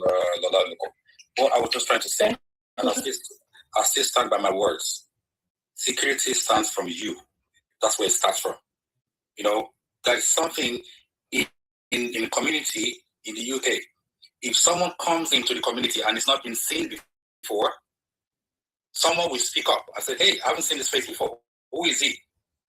Everyone will start finding investigation about the person to see where that person is going. If he goes into a house, they will try to find out from the person that lives there that who is this guy? When does he get there? How long is he going to be staying? So if you see if you are being kidnapped, or if you are being arrested by a security agent, let me finish. Himself that is supposed to execute them. Let me finish. Before anyone could be kidnapped or taken away in society, he must have made this investigation first to know how to get in there. So if he gets in, if he doesn't know how many years have you been in the United Kingdom? Madam, can I tell you something, right? Can I tell you something? I've been in security for over 37 years. Let him finish. I've been in security for over 37 years. I've been in military in Nigeria. So I'm telling you the facts. If you don't do your job, no government is going to do it for you. You have to do it yourself. When you see a strange face, try to speak up. Let people know who that person is. Why that person comes there. What is he doing in that community? If you don't do that, government is not going to do it. Who is the government? You are the government. Who put the government there? You put them there. Who votes them there? You vote them there. That is what it ought to be. Let me finish. We are talking about security and solution. I'm not going to argue, and I'm not going to go political. I'm talking about security. So to secure an environment, the job has to be done by you. Government is not going to come down. You have to come down. You have to do the job yourself. When you see a strange face, you have to see it. Let me give you a live example. Hold on, madam. Hold on. When I finish speaking, then you can go on. But I'm telling you, your job is to secure environment. When you see someone in the community that is in problem, everybody should come out and support. Don't run into your bedroom and lock your door. If you lock your door and that person gets taken away, whose fault is it? The president is in Nassau Rock. You are in Lagos or Abuja. So is he going to come down and help you? No. So we have to do the job ourselves. We have to create awareness. We have to let people know what step can be taken if you suspect something. Who are we going to contact? You see, who are the people in the community that we have to contact to make sure we solve this problem? You have to take up the job first, then the enforcement people will now come in and support you. But if you leave it, waiting for the enforcement people to come down, it's going to get worse. So let's prevent things getting worse. Let's work on security aspects. That's what I like to disagree with this. Please let me say this, because at times when people are not close to the people in the grassroots, we say things from possibly what we are saying or how we think it ought to be. Now, what it ought to be is good, or what is happening is the reality. Do you understand? Now, seeing something and seeing something is actually, when I came in, that was what you were saying, and I totally agree with you. But do you know what? As I'm speaking with you today, I cannot say something and say something. I'm just telling you the reality. I cannot say something and say something. Do you know why? If I see something and I say something, I'm going to get into trouble. And I'm not just going to get into trouble, I'm going to get into big trouble. Now, how do we know? I'm going to explain myself. Thank you. What country? Yeah, in Nigeria, I'm talking about Nigeria now. Really? So we know you are, yeah, that's the truth. Wow. That's why. Yeah, that's the truth. So when you see something and you say something, by the time you are going to report the situation, the table will be turned against you. Right there in your face. Now, let me say something. Madam, you didn't get what I said. You didn't get what I said. What I said is, when you see something, say something. It doesn't mean you're the only one that will say it. Community will say it to the government. If you're the only one, you see, this is what we are creating awareness. You live in a community, right? You're not the only one that lives there. So when there is a problem, you have a head of community there. You have some executive committee there. Friends, family, neighbors. No, not that. In the community, you have the head of community, you have executive of the community, you have the watch of the community, you have the security of the community. Right? So let's say you have 4 people in the executive, head of the community, that's 5, security, that's 9, right? Plus you, that's 10. If 10 of you go to report, are they going to arrest all of you? Hold on a second. We're talking about Africa. I'm sorry. I'm not talking about Africa. I'm trying to explain. HRM. Let me give you an example of this one that you can find out. It's out of rights here in Ibadan. You understand me? A madman was arrested because he was suspected. The community saw some things about him that wasn't really going well, and they decided to investigate him. He was arrested. Who is the community, though? Who is the community? I'm confused. The group of people living in the particular settlements. Do you understand? Come on, we Africans, we're too busy to be focusing on other people's business. Let's be honest here. Yeah. In my neighborhood. No. In my neighborhood, I know my neighbors because we're nice to each other and we're friends. I've got family, I've got friends, and if something happens to me today, they will look after me. And if I complain about something happened to me or this guy, then let's just say I was dating a guy and he became a stalker, and I told him, you know what, this guy is stalking me and this happened. You know what? They will keep an eye. My friends, my neighbors, my family. Yes, that is like friends. That is neighbors that you know, people that you know.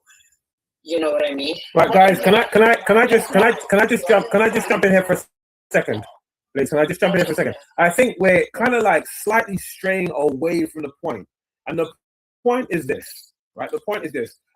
Sister Lola, your points, bang on. I want to finish that story. Yeah, so that you can. I understand that, but what it is that what this madman was arrested. And they got into his luggage, the things he had around him. So they saw mobile phones, and they saw £2,000. One of the things that he had around him, he was arrested. The community people and all that. They took him to the police station, which is where they were supposed to take him. You understand? So after they got there, it was locked up, and people were so intentional about it. They wanted to know what happened and how did a madman, a lunatic on the road, how did they have access to sophisticated phone and the money with him and all that. So, and people discovered that because before they reported the case, people already went through the phone and discovered that there's some numbers, people we have been calling and all that. So people were interested. That is the last of the things that we have heard. Because by the time they went back, the other time just told them that don't worry, we are investigating the matter, just let go, this and this and this and that was it. Now there was no accountability. We were unable to know what really happened. What they're working for. And because he's been kidnapping children around the area and situations like that have been happening. Now what I'm trying to tell HR is that I understand his point, but the issue here is that people have lost confidence in the people in power to protect them. So seeing something or trying to stand up in the community to create awareness now is either you are going to get to do it regardless of the consequences, whether you are they come for you or you're going to use yourself as a sacrificial lamb and just get it done regardless of an activist. If you can't get that done, people have lost confidence because they want to be secure. They don't want anybody to come harm them or come harm their family. I don't know whether you're getting it. So the situation you're talking about awareness, people have lost trust. They are scared. Right. So because of that, what you are saying might not actually survive until the Right, Sister Lola, thank you for that point. Before anyone else jumps in, right, Sister Lola, I think your points are very valid. Your points are fantastic. But one of the things I want to point out to you is this, right? Remember, today's topic is awareness, right? Today's topic is awareness. What we are doing here is creating awareness. Now, I 100% know what you mean and understand what you're saying when you say, yes, if you report something, there are people that will come for you, etc. and so forth. But here's a question for you, right? Would you rather people, including yourself, started to come forward, right, with information as to how we can combat a rising pandemic, or would you rather just sit back and say, well, it's the norm anyway, and wait until they come and get you? Right? Now, this is the question, because a lot of Nigerians, especially, I mean, I can only speak for Nigerians because I'm a Nigerian and I hang out with Nigerian. I love my people, and a lot of them tend to say this. Some of them have the narrative, and I joke about this when you say, "Oh, this is," they say, right? Who wants to die? Right? Now, listen, myself, HRM, and others like us, right? We're not you, right? We don't. I personally believe, and this is something that I picked up in the military, and that is this: if you believe that you are this person that everyone should be fearing, when you come up to someone like me, I will stand in front of you and ask you what your next move is, right? Because one thing I've learned in life is this: when a bully sees someone ready to stand up to them, they suddenly do not know what to do, right? Now, there's a video that went viral this week on social media of a man who approached the police checkpoint, right, and was asking them questions, right? And one of the police officers was busy rolling up his spliff. That is his weed, his Indian hemp, or whatever you call it in Nigeria, right? Now, if you honestly believe that the moment you start talking, people are going to attack you, why didn't they attack this man? Right? When you start calling people out for the negatives that they're doing, that is the beginning of the end of the nonsense that's going on in Nigeria. Right? You need to. A lot of people's attitudes is selfish in Nigeria, and that is, oh, I don't want to say nothing in case they come looking for me. But here's the question: if you have, just like HRM said, if you have set up a community watch, right, and just like Uber said, when everybody knows everybody and everybody cares about everybody and everybody looks out for everybody, you are your brother's keeper, right? The moment people decide they want to come for you, what do you think is going to happen? Right? Because one thing I tell people is this: there's always more of us than there are of them. Yeah. Right? So all this fear mongering that people keep peddling, especially in places like Nigeria, right? You guys, and I do apologize for using that term, you guys need to wake up, right? Because the reason why these things happen is because these people know that you are scared, right? It's because they know that you are scared. But the moment they realize that you are not scared, they will not come looking for you. They won't even come anywhere near you because they know that they are going to be fighting a losing battle. Yeah. One second, I have to tell you guys one thing that just happened this week.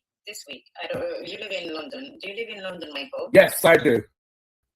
Okay, so there was the tubes were not working. They were doing this. Yes, that's correct. Yes, the strikes. Right. On Wednesday. Yes. And so I came from work, and obviously I couldn't get the tube, and I called an Uber because I didn't want to get on the bus. That was wrong, and it was really difficult to get an Uber. Literally, I waited for 25 minutes, and I was like, you know what, I'm just gonna take the bus. And I got on the bus. I kid you not, this is what happened. So there was this lady with the child. She was from West Africa, Nigerian. She was a Muslim Nigerian, with her hijab and everything. Yep. And she was just really annoyed because she had to wait for like 3 buses had to pass by. And, this was the 4th bus. And she was like, I don't care. I'm gonna get in with my pushchair. And there was already like 2 pushchairs, and you know how they have like only you can have 2 pushchair. What's it called in English? Buggies. Yeah. Call it. I think, yeah.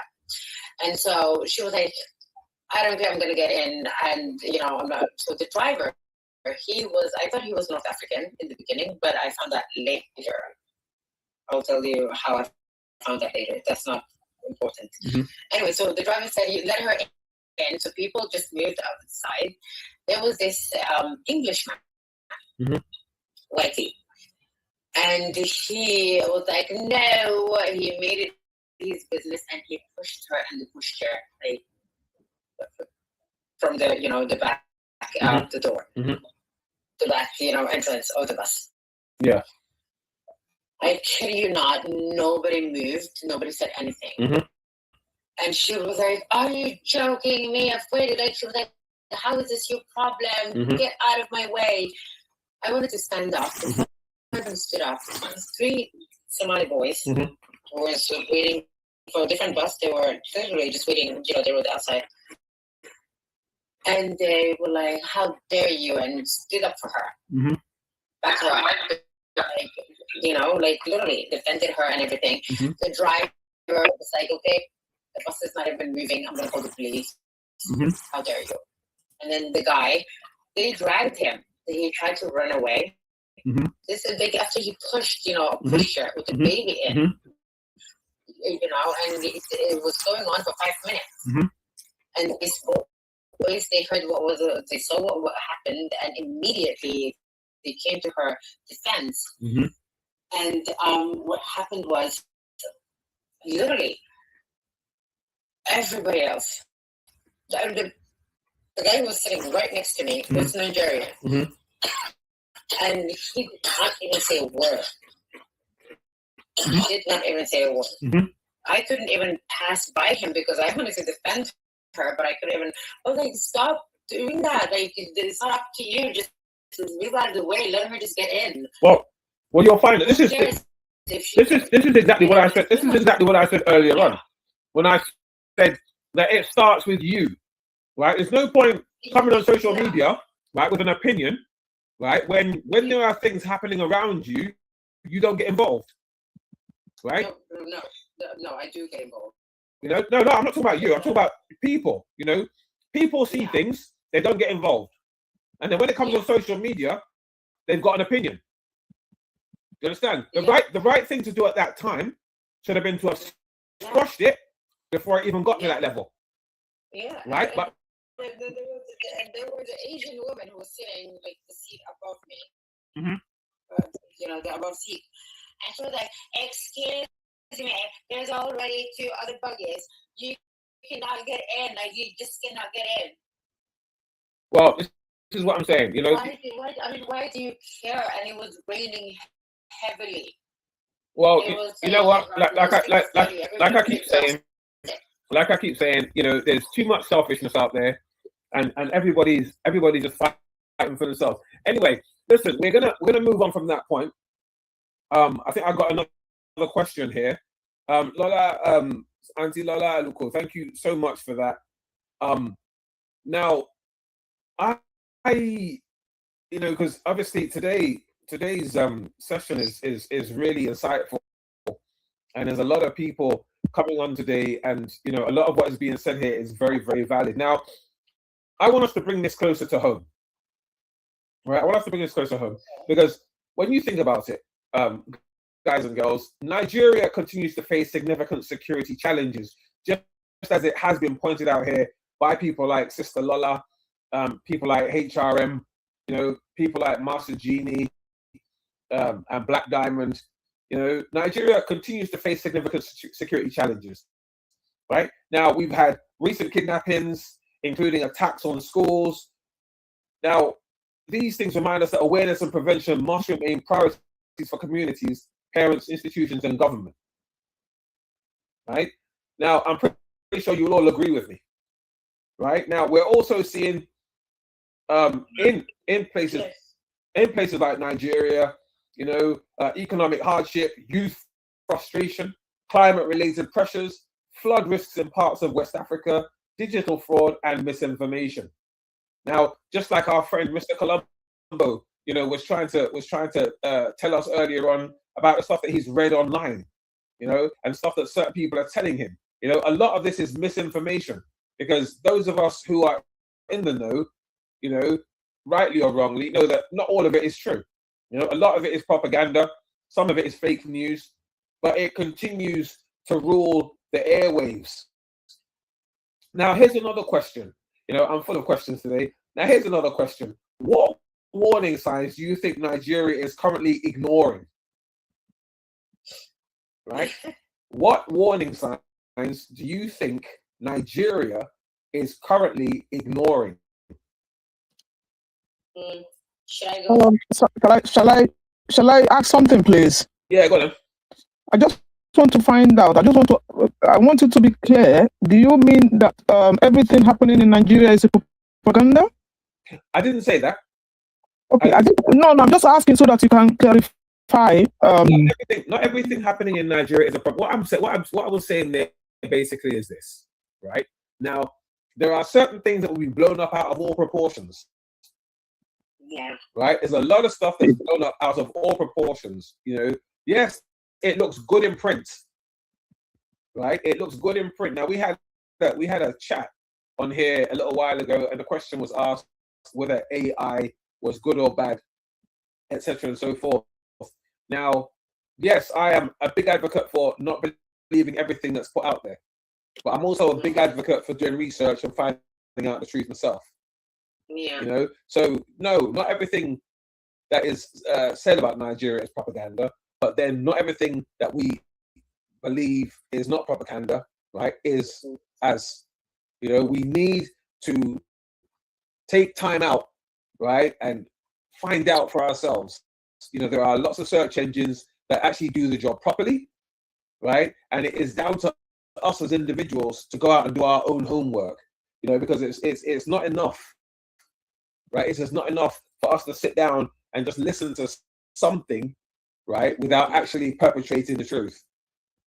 Yeah. Which is something that we as human beings today, in today's money, is something that we're very, very, we've been caught wanting at, because people find it so easy to do the lazy thing. And that is, oh yeah, well, I read it on so-and-so social media, or I read it on so-and-so platform, so therefore it must be true.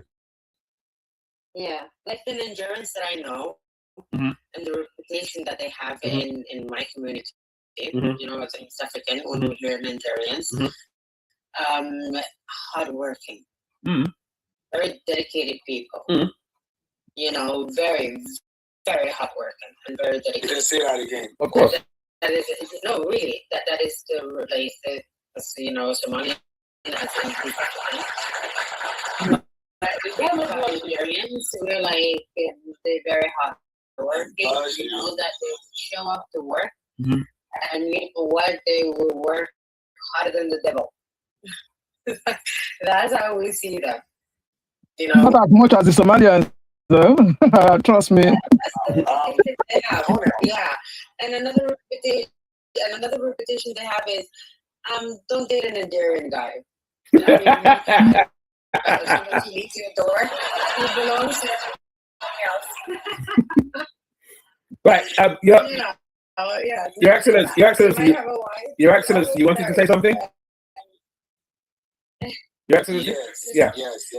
I've been listening to everything, and I will want Master Gini to talk about the global clusters, sure, and all of the revolutions that we have, mm-hmm. and the solutions we have. Our suggested solutions. Mm-hmm. We have suggested solutions, which one of it is the global security clusters, which is headed by you, sir, mm-hmm. Chief Sir Michael Bingoshi. You understand? So sure. we're expecting you in Nigeria and in Africa to actually use your wealth of experience. You've been on Earth for about 6 decades now, mm-hmm. and you've gotten a whole lot of wealth of experience, and we want a situation whereby we can come on ground and see how we can salvage this issue. And we want to let the people realize that the power is actually in their hands. Mm-hmm. They're actually the government. Mm-hmm. A lot of them don't know this. Mm-hmm. A lot of them are They need to know that anything you do, whether you vote or you don't vote, it's none of your business. And we're not here to talk about the politics. We're not here to talk about the religion. We're here to talk about purpose and humanity and how we can all come together. So, Master Genie, please, can you tell us about the global clusters? I think Master Genie should be in the big screen right now. But okay, the global clusters, it's okay. Master Genie, it's okay. Leave it that way. You can leave it that way. Master Genie, over to you. Yes, sir. Thank you very much, sir. Our global president of the global clusters and the Spark Up. Thank you so much for the opportunity. Madam Lola Luko mentioned one thing earlier on, which is one thing that I'm always fond of saying, that the global cluster is a solution to a lot of these problems that we are tackling, especially the topic of today, which is awareness. Instead of talking about the problem, let's talk about the solution. So, thank you for this opportunity. One of the solutions we should talk about right here is the global clusters social media platform. The global clusters is a robust community of technocrats or those who want to become technocrats. What is a technocrat? Network. Master Junior, what happened? Maybe not. Maybe no. Master Junior has gone to Nigeria. Master Junior, are you there? I'm here. Oh, okay. Here. So, okay. The global clusters social media platform is not just a social media platform. It's a nation-building social media platform, proudly Nigerian, proudly African to the world. This is not a social media platform whereby people post naked or call people out. We meet for different revolutions every day to tackle all these problems that we are facing in our fatherland and in our continent. Instead of protesting and complaining and causing chaos, looting, just chanting bad governance or NSAS, why don't we come together as a clusterian? If we look at all these Western world that are developed, they were developed by these three sets of people: the professionals, the technocrats, and the entrepreneurs. So the global clusters community is a big solution to the problem we are facing right now, because we are all able to come together to create awareness as a community, and by doing so, we also meet on every day for different revolution. For example, on Monday morning, we'll go on mind surgery. Right now, the kind of feature that we all say we want in Africa or in our country has to start with us. And as we are saying that we people are the real problem, like HRM said, who are the government? We are the government. We are ourselves. Even in the family of father, mother, and children, that's a look. It's a government. So we all have to change our mindset. We have been, living in another person's, let's say, uniform for a long time. But right now, the whole world is enlightened. There is digital economy right now that is making everything connect easily for us to see things, bigger than before. There is internet now, so people can actually get their mind work done. So on Monday morning, we meet for mind surgery revolution. The giant of an industry will come and tell us how they have done it in life, how they have scaled through the problems they face, and how they did it to be where they are today, which is to help people that are struggling, our youth that are coming up as well. Because right now, the kids growing up are only being developed with the kind of mindset that we are showing around them. So if all of us change our mindsets and we are able to radiate it in the community, people will get more developed mind. Our mind is the first battle field that we all face every day. So we go on mind surgery revolution on Monday, which is one of the revolution, and on Monday as well in the 5 p.m. West African time, we meet for survival strategies in the new normal. So this is another revolution whereby a lot of giants can come together to discuss about survival strategies in this new normal. What led to this was because after Corona, a lot of new systems has came into place, like the cashless policy, the use of internet, the scam codes, and everything. And a lot of people still struggle with this. And the survival strategy also involves the global clusters and the back up for people to incorporate themselves into it, because the global clusters community has all the features that the Facebook, X, and LinkedIn has, and this is African, our own. So on the global clusters, we meet 5 p.m. West African time for survival strategy, and everybody can also add their voice and share their skills with people. On Tuesday, we go on humanity revolution. At least our 001 global security cluster, the global cluster, is doing this on every Saturday as its own contribution positively to humanity. If our world leaders do just 1 hour like this on humanity revolution, I believe we will be living in better peace than we have right now in the whole world. So on Tuesday, the global cluster have a revolution called Humanity Revolution.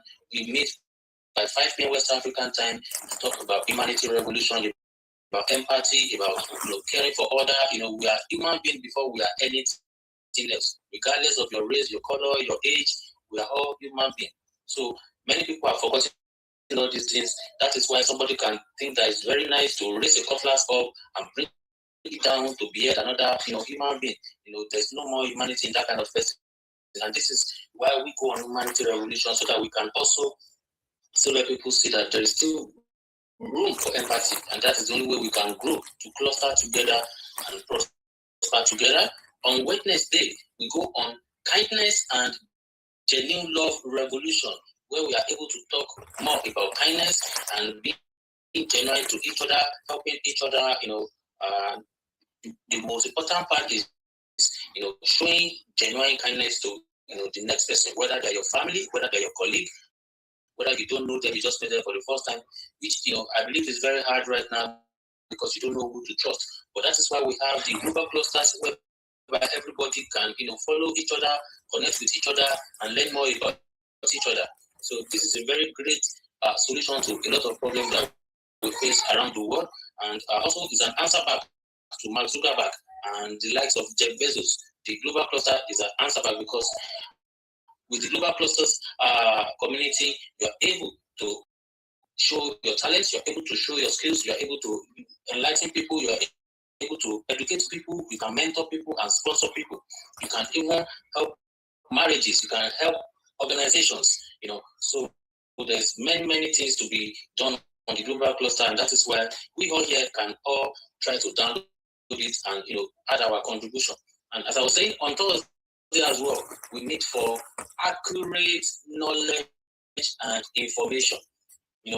Like everybody has been saying here, I totally respect everybody with all their opinion and their contribution, but we all have to live with accurate knowledge and accurate information. So on the Global Clusters platform, we do need for accurate knowledge and information. Why? Because sharing accurate knowledge is the right thing to do. Sharing accurate information is the bridge that will take us from where we are to where we are supposed to be. If many organizations go on this accurate knowledge and information, I don't think there will be too many of deepfakes and fake news going around. And on Friday, we go for certificate revolution. We talk about skills over just certificates. Right now, if you have certificates and you don't have skills, you probably know the winning in this new economy. Right now, the winning education is certificate. Sabi something, sabi how to solve a real-time problem, sabi how to connect people, and this is part of the solution that the Global Clusters platform has brought. On Saturday, we meet for Let's Talk Security with our retired Colonel Chief Sir Michael Benga Oshi, which is what we are doing right now. As you can all see, we talked about awareness today, and everybody's voice is welcome. And this is the kind of awareness that we need. If this has been going on for more than a decade right now, I believe we'll be living in a more better society. On Sunday, we go on people to people revolution. Like we were all saying earlier, some people will see problem happening instead of interfering and the escalating issue. The next thing we want to do is either bring out our camera so that we can record it and send it to a blogger for money or to get likes and views on the internet. But if we first consider the place of people-to-people revolution, we'll be able to do better than what we are doing right now. I'm not saying just of us here, I'm saying about the entire world, because so many people does not even care about the next person. Everybody, like the old one said, everybody is just interested in themselves only. There's too many selfish interests. But with the Global Clusters platform, we have been reminded that we are still people, and we need to go on people to people revolution, people help people, people uplift people. Do you understand? So these are the things that we do on the Global Clusters and many more. There's many global opportunities, education opportunities, even the power problem that we have. There's a remedy health company that is ready to come and power, the whole country. But we just need people to come on this platform. Everybody jumped on Facebook, Twitter, and WhatsApp. Let us jump on this, the globalclusters.org platform. I will put it in the comment section now. It's a premium service, and the free one is called the Spark Ops, which we are on right now. We are equally sharing it on TikTok and YouTube for other members to see so that they can join us. So this is the information about the Global Clusters. I will hand over back to our global president of the Global Clusters. Thank you. I'm sorry. Did you say is it Global Cluster? Clusters. I'm putting it in the comment section now. That's THEGLOBAL. Clusters. CLUSTERS.org. Okay. I'll put it in the comment section. Yeah, you're very welcome. And the free one is the www.thesparkops, which is our engine room. We are able to use it for virtual meeting, for conference meeting. You don't have limit for participants, and you don't have limit to the duration of your meeting. So right now, the Spark Ops has launched a 37 million digital literacy project in Nigeria, so that people can get the digital literacy for free, and the course is free on the sparkops.org. Okay. Yes, you're very welcome. Our global president, over to you, sir.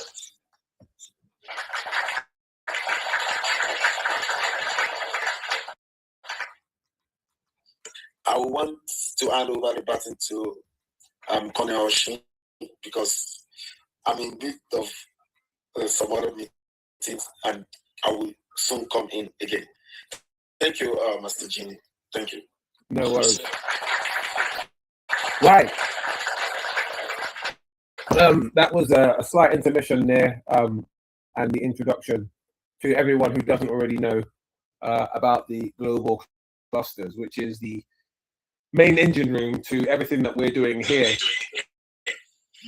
So I'd like to welcome the presence of Mogod 77 and Oluwatomisin, who are regular members on here, and normally great contributors to what's going on. But as we progress, I asked the question. I said, what warning signs do you think Nigeria is currently ignoring? What warning signs do you believe that Nigeria is currently ignoring? Good afternoon. How are you? Right now, I would say insecurity. Mm-hmm. Anybody else? I'm going to say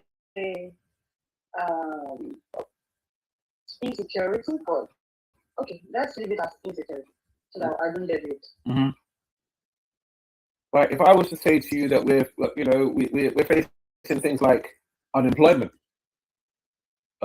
education gaps, misinformation, cybercrime, community division, and declining trust. See, now from that list, I'm pretty sure that if you look at it, everything we've spoken about so far today has one of those things attached to it. Right? We talk about unemployment. Right now, because people are unemployed, we have growing crime rate, because people look at it as, I've got to get food, I've got to get money somehow, by any means necessary, right? You've got education gaps, because the system in Nigeria is one of, you've got to pay school fees, and if you can't pay your school fees, then we'll send you home, right? So some kids end up not going to school for a while, or until they find a sponsor, You know, we've got misinformation, right? I'm going to go back to it.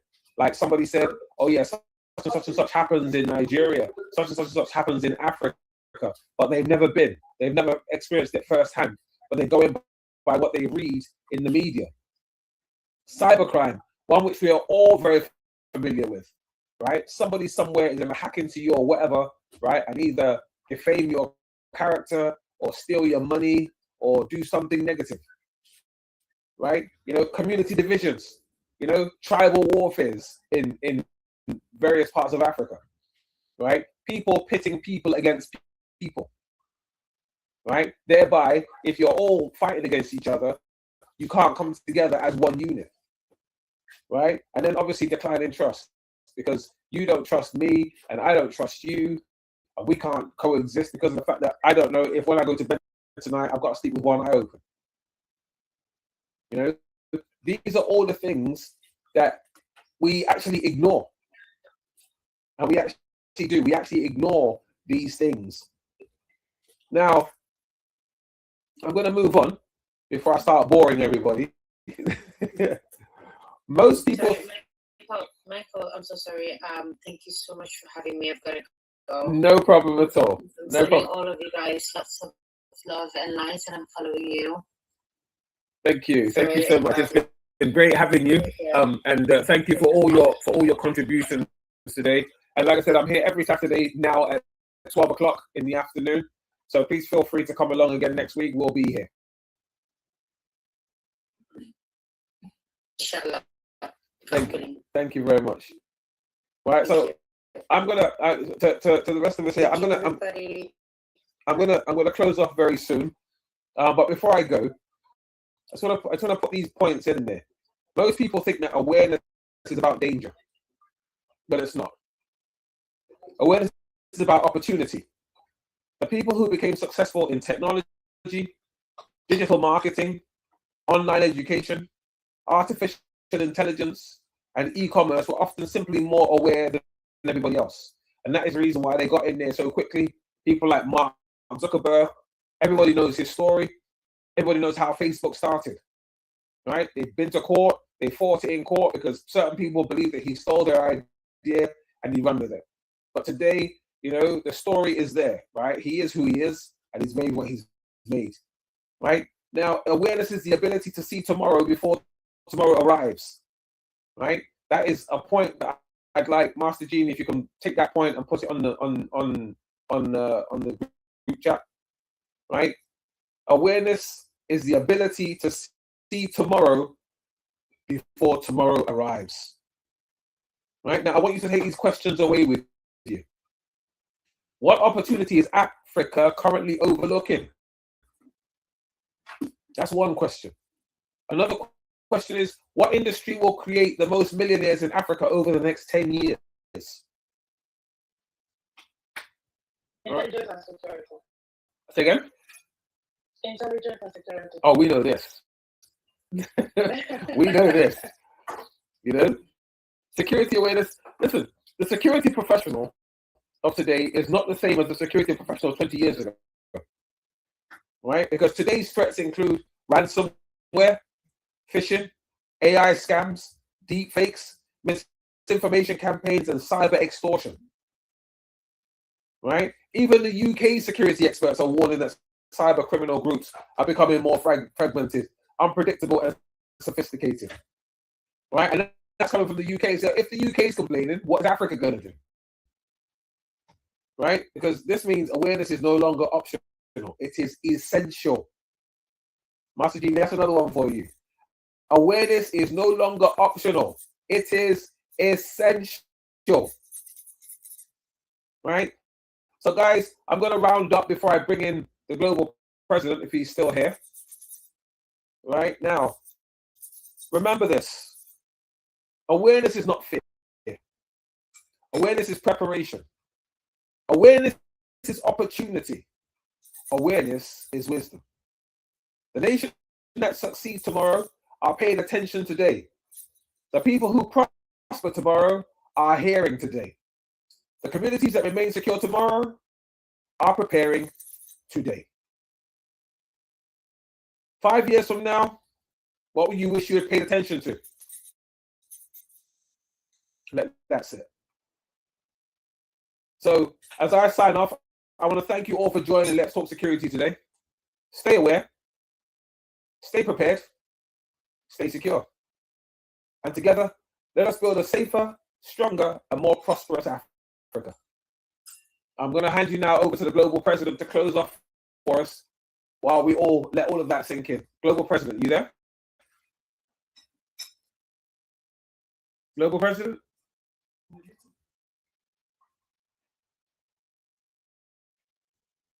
If he's not there, Master Genie, can you close out for us?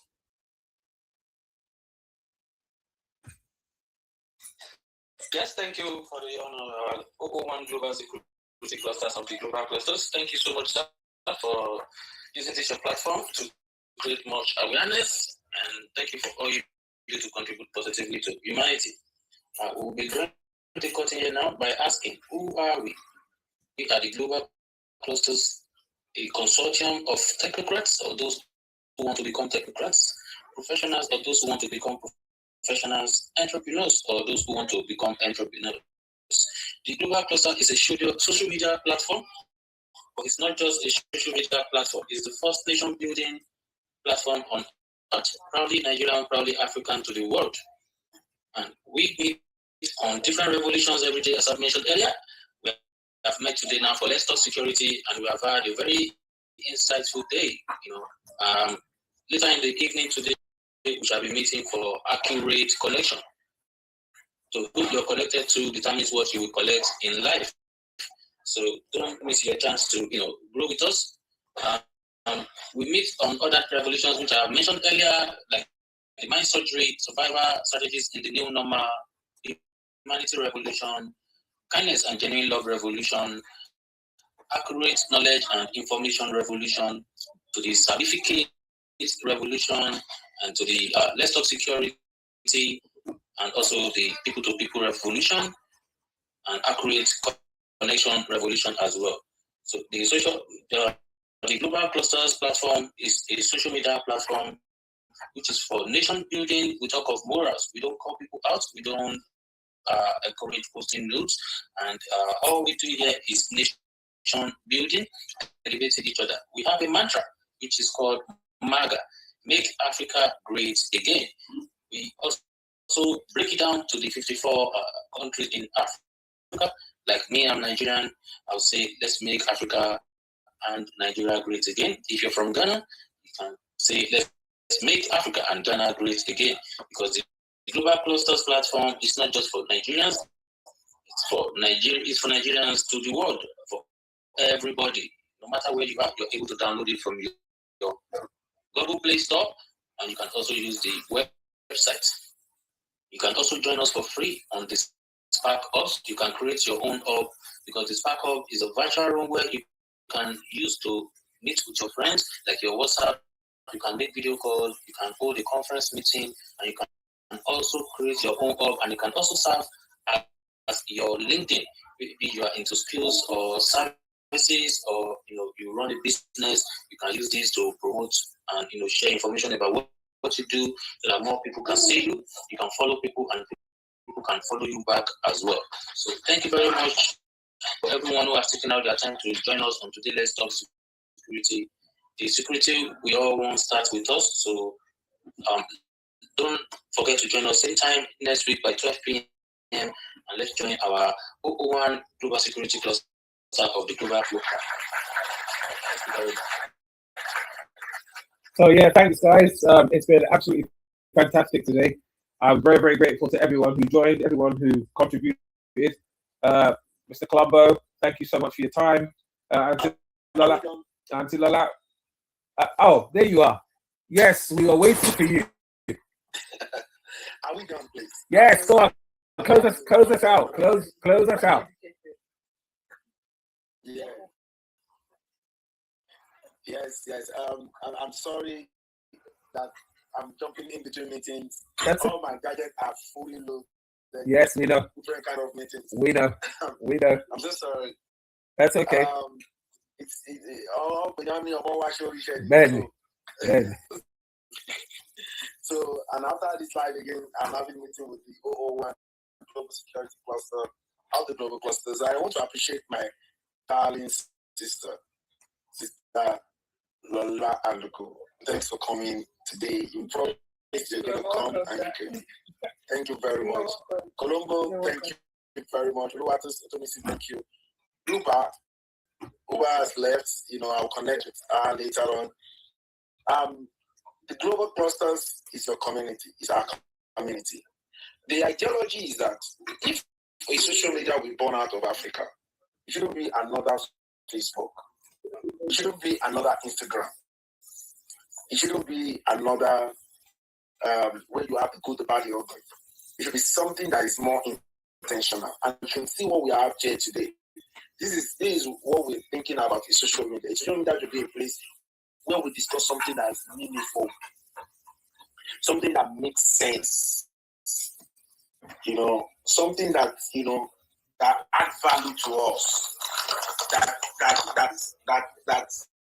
connect all of us, in everything that we do. So that is what we're looking at.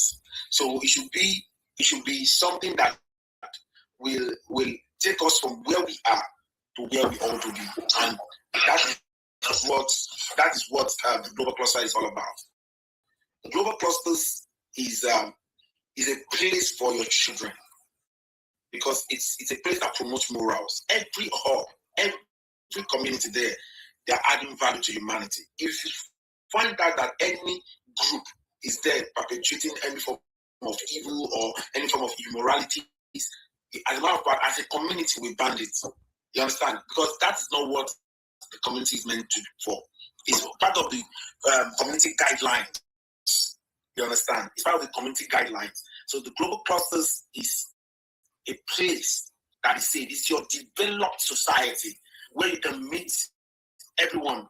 Most of us were in diaspora. You understand? So you can, whether, I don't know, whether you're in one village or anywhere, you can have access to those that are anywhere in the world. And that is the ideology. That's, you can actually, be part of everything that is going on around the globe. So that is what the Global Cluster is all about. You can, as we're live on the TikTok now, we are live on the Global Cluster, on the Stack Up, which is the digital engine of the Global Clusters.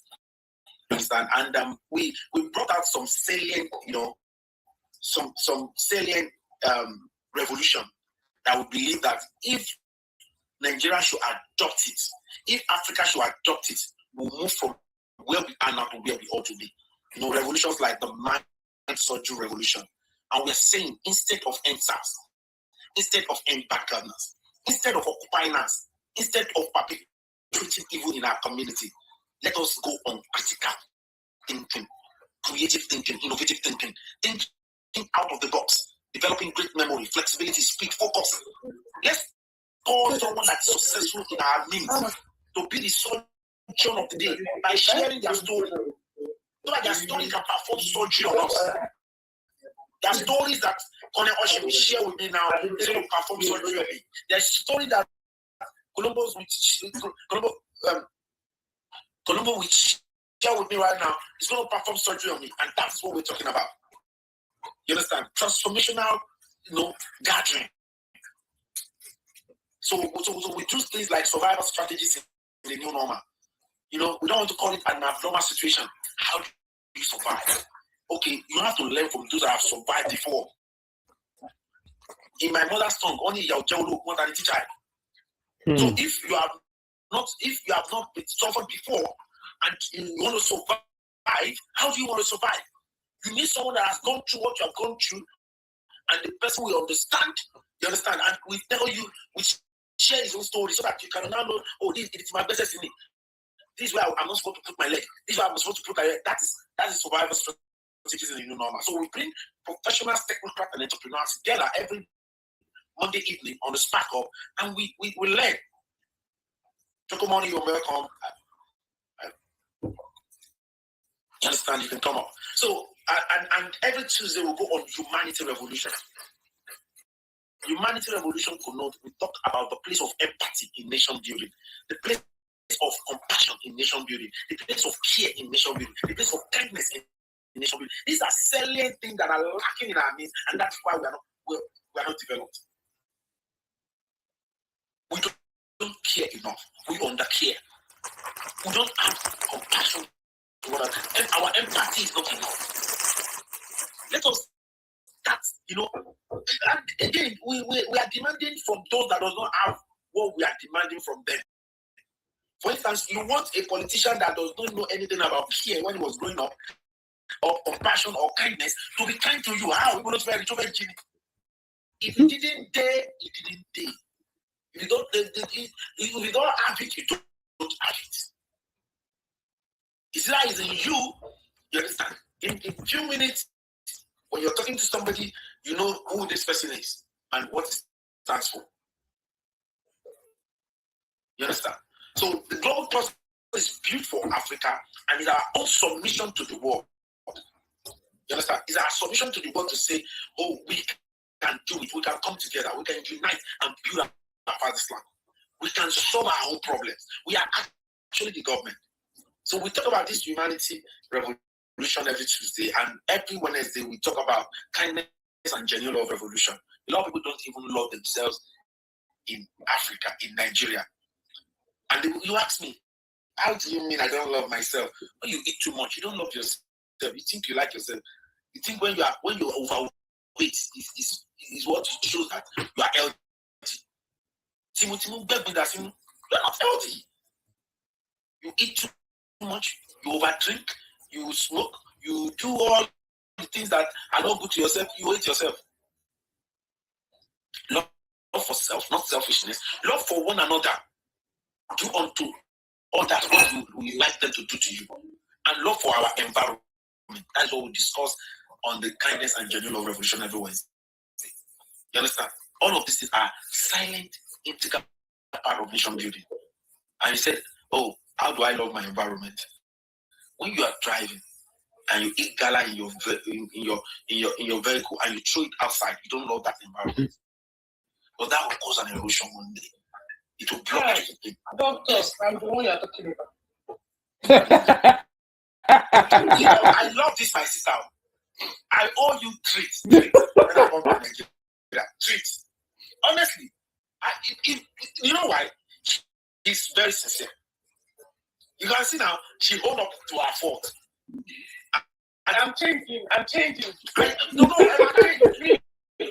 See, now, call your mic and let me be. That's what I'm going to see something.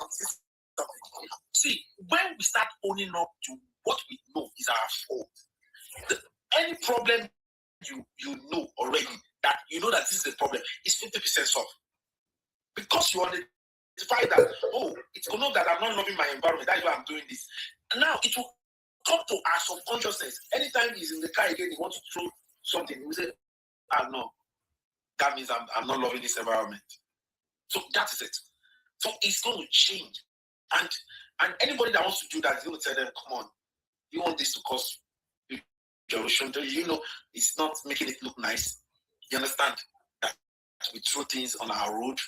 You understand? So people are actually, so all of those things. So that is it for us. We discuss it extensively. And that will be bringing up a marriage institute, from the kindness and genuine love revolution. Because, the institute that people get into, that is even like black market, everybody just, you get certificate before you enter into it, and you are expected to figure everything out. Just figure it out. Regardless of whether you know or you don't know. So, and that's why it's no longer a news that the rate of divorce that we have, the rate of marriage that are not stable and all of those things, because people don't really know much and they were not being taught. And those that have wealth of experience, most of the time they keep quiet. They only talk once in a blue moon. And that is why we're coming up with all of that. We're coming up with some great solutions through the kindness and genuine love revolution every Wednesday. And every Thursday, we look at Project ARE, Agriculture, Real Estate and Export. Like I said, agriculture is who you are, is what I am. The spermatozoa and the egg that form me, they are all product of agriculture. Even if they have problems, They are being repaired by product of agriculture. And guess what? The cap you're wearing, the earring you're wearing, the wig you're wearing, the clothes you're wearing on yourself, the shoes you're wearing, even the accommodation you are inside right now, the seat you're sitting on, the table you place your phone on, the place you put your laptop on, all of these things are byproduct of agriculture. In the 50s, agriculture used to be the thing. The people that we have used to brag about agriculture. When oil came, instead of implementing us, it came as a distraction. And we are now not talking about it. And because of La University, now last year it resonates. And we came up with the concept. You know, before in the olden days, there used to be computing and there used to be science. When innovation came, we have computer science. And before there used to be mechanical engineering and there used to be electrical engineering. When innovation came, we have mechatronics. Now, we came up with a concept called Project ARE, Agricultural, Real Estate and Export.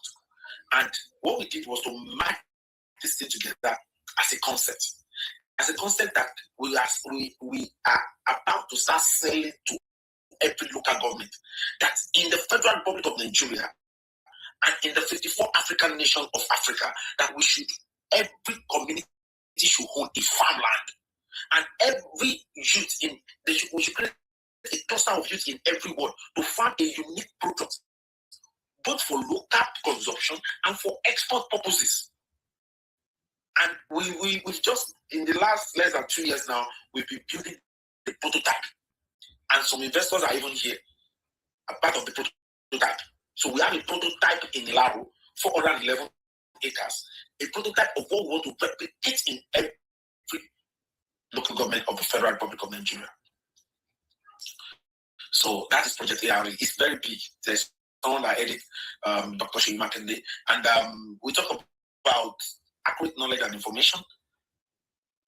You see, the gap between private school and public school is very wide. The reason for constant chaos in our community is the fact that some children went to private school, some children went to public school. You can't expect them to have the same ideology in the society. We have just one society. And that is why everybody listening to me right now, you need to embrace this revolution. You need to, when you see a public school around you, you need to create time to go and teach them, or you create time to give them the right material that they need. Donate it. Why? Because you're saving your future. Because the truth of the matter is that if you train your own alone and you neglect them, I can tell you, tomorrow, there are the people that are now doing Orisa. When you queue in the filling station, people that are well trained, they queue. Someone that is not well trained will come and disrupt the queue. Why? That is his own knowledge. No knowledge or half knowledge is their knowledge. So, because they don't know that what they are doing is even bad, they think that is the way, and that is the way they were brought up to just use to do things. We call them hooligans, we call them agbero, we call them all manner of things. Your car will break down, they'll say, oh, I'm going to go. Doesn't happen in developed nations. Nobody does that. You understand? They are being empowered right now. So because, they are now enforced. You understand? Because they are many. So we talk about accurate knowledge and information because wrong knowledge can destroy. Wrong information can create war. Propaganda has made some people kill themselves. So, and then it's very important that, we put the right information there. Before you share anything, please vet it. And these are the things we discuss. You can go on YouTube, go on Master Genie TV, or you go on the Global Clusters. You see all of our videos there. And that same Thursday in the evening, we go on take action of that thing that you want to do it now. Take action of push you to start that thing you want to do. If you cannot fly, starting it, run. If you cannot run, walk. If you cannot walk, crawl. Just make sure you're not stagnant. And every Friday, we go on Certificate Revolution. And the 002 is Master Genie that I presented to you earlier. And Certificate Revolution has two parts. It's to promote talent, skills, and entrepreneurship. I want you to know that the real education now is not the traditional education anymore. The real education now is talent, skill, and entrepreneurship. Anybody, any parent here, if that start observing your kids, talent of sharpen it for them. Skills of acquire, sharpen it for them. Because if you don't do that, I'm telling you, at the difficult question, because look at the thing all over the world. It's all about what do you know, what can you do. And we're in the era of AI. No matter what your kids are doing, make sure that they are AI compliant.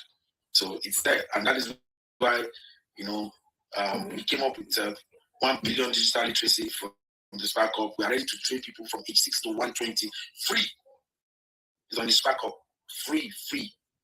Serious learning on that will make you a professional free. And then we have the GCA, the Global Competency Assessment Test. And the beauty about the GCA is that you can get a local certificate and turn it to become a global certificate. You understand? Through GCA. So once you pass through GCA and you pass through the assessment, you're on your way to become a global citizen. So your skill is now your visa. Your skill is your passport. Your talent is your passport. Your entrepreneurship skill is your passport right now. You understand? Whatsoever you're good at, just get access and transform from there. And every Saturday, you can see we're having Security Revolution. Let's talk security by Colonel Michael Bengalshi, my great uncle. He's been doing it. He's a co-founder of the Global Clusters, because we both formed the Global Cluster together, when it was not even alive at all. We met in the Federal Republic of Nigeria. He lives in the United Kingdom. He's a British born. He's a British born that SL1 in Nigeria until he was 17 years. He didn't get to Nigeria until he was 17 years, and he's been going in and out. And recently he's taking Nigerian course very serious, and I've been shouting, anyone that know anyone in security, please connect with him. He's ready to actually support in making sure that Nigeria and Africa is secure. And that is what we're having right now. You understand? And in the evening, we're going to have Accurate Connection Revolution. Accurate Connection Revolution is very, very important. A lot of people think that cash is money. They don't know that cash is the lowest form of money you can have. That your credibility is a better money than cash. Your credible relationship is a better money than cash. Your sincerity is a better money than cash. Your truthfulness is a better money than cash. Your character is a better money than cash. You understand? Your competence is a better money than cash. And these are the things we talk about, accurate connection. You can connect with people through your competency. You understand? You can connect with people through your character. You can connect with people through your truthfulness. You understand? Through your integrity. You are better money than cash. For instance, I can use the credibility of Cornell Ocean to get something on my sister Lola to get something, and she can use my credibility to get something somewhere. You understand?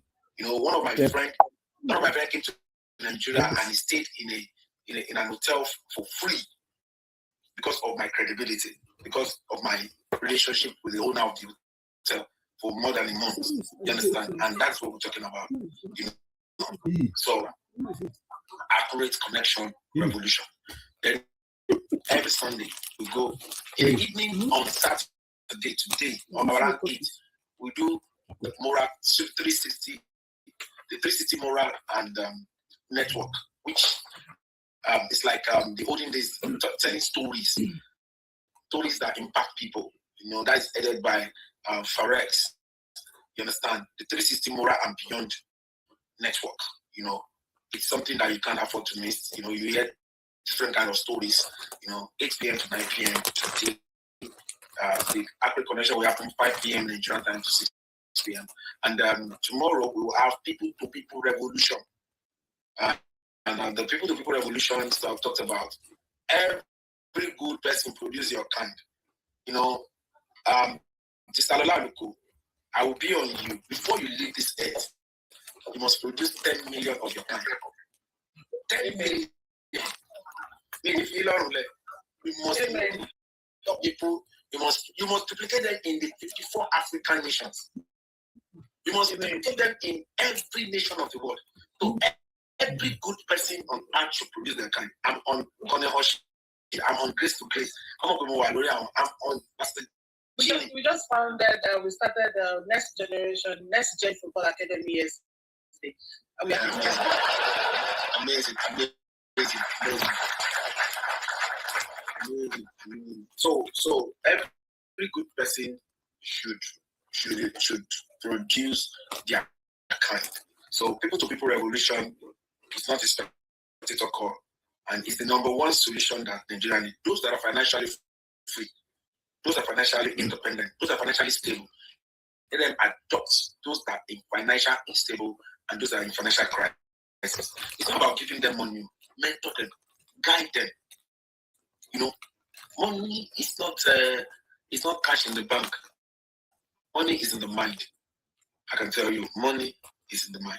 So, having said that, I want to appreciate everyone for coming by. I see that you about closing. I had to leave the live. I was on the Facebook live with someone talking about the same thing I've just said now. And I want to urge you to join us. Join us in your community. We're doing 1 million per estate now on digital literacy. All the systems are ready. Everything is ready. We'll start activating again.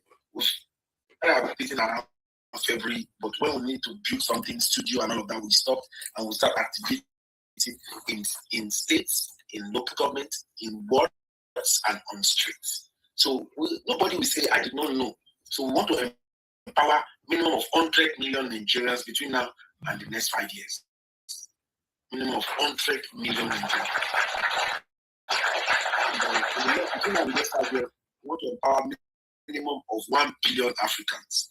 You understand? So we're going to different African nations to empower them on the free digital literacy.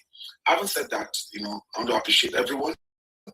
I want to appreciate the 001 Global Security Cluster of the Global Clusters in the person of Chief Sir Michael Benga Oshin, retired, and Mr. Genie, Grace to Grace, the 002 Real Estate Cluster of the Global Clusters. Anything about real estate, you need to contact Grace to Grace. And my sister Lola, a thriving travel consultant. You won't believe that they're just 3 years old and she's doing amazingly well. And I'm happy that I know her as a sister.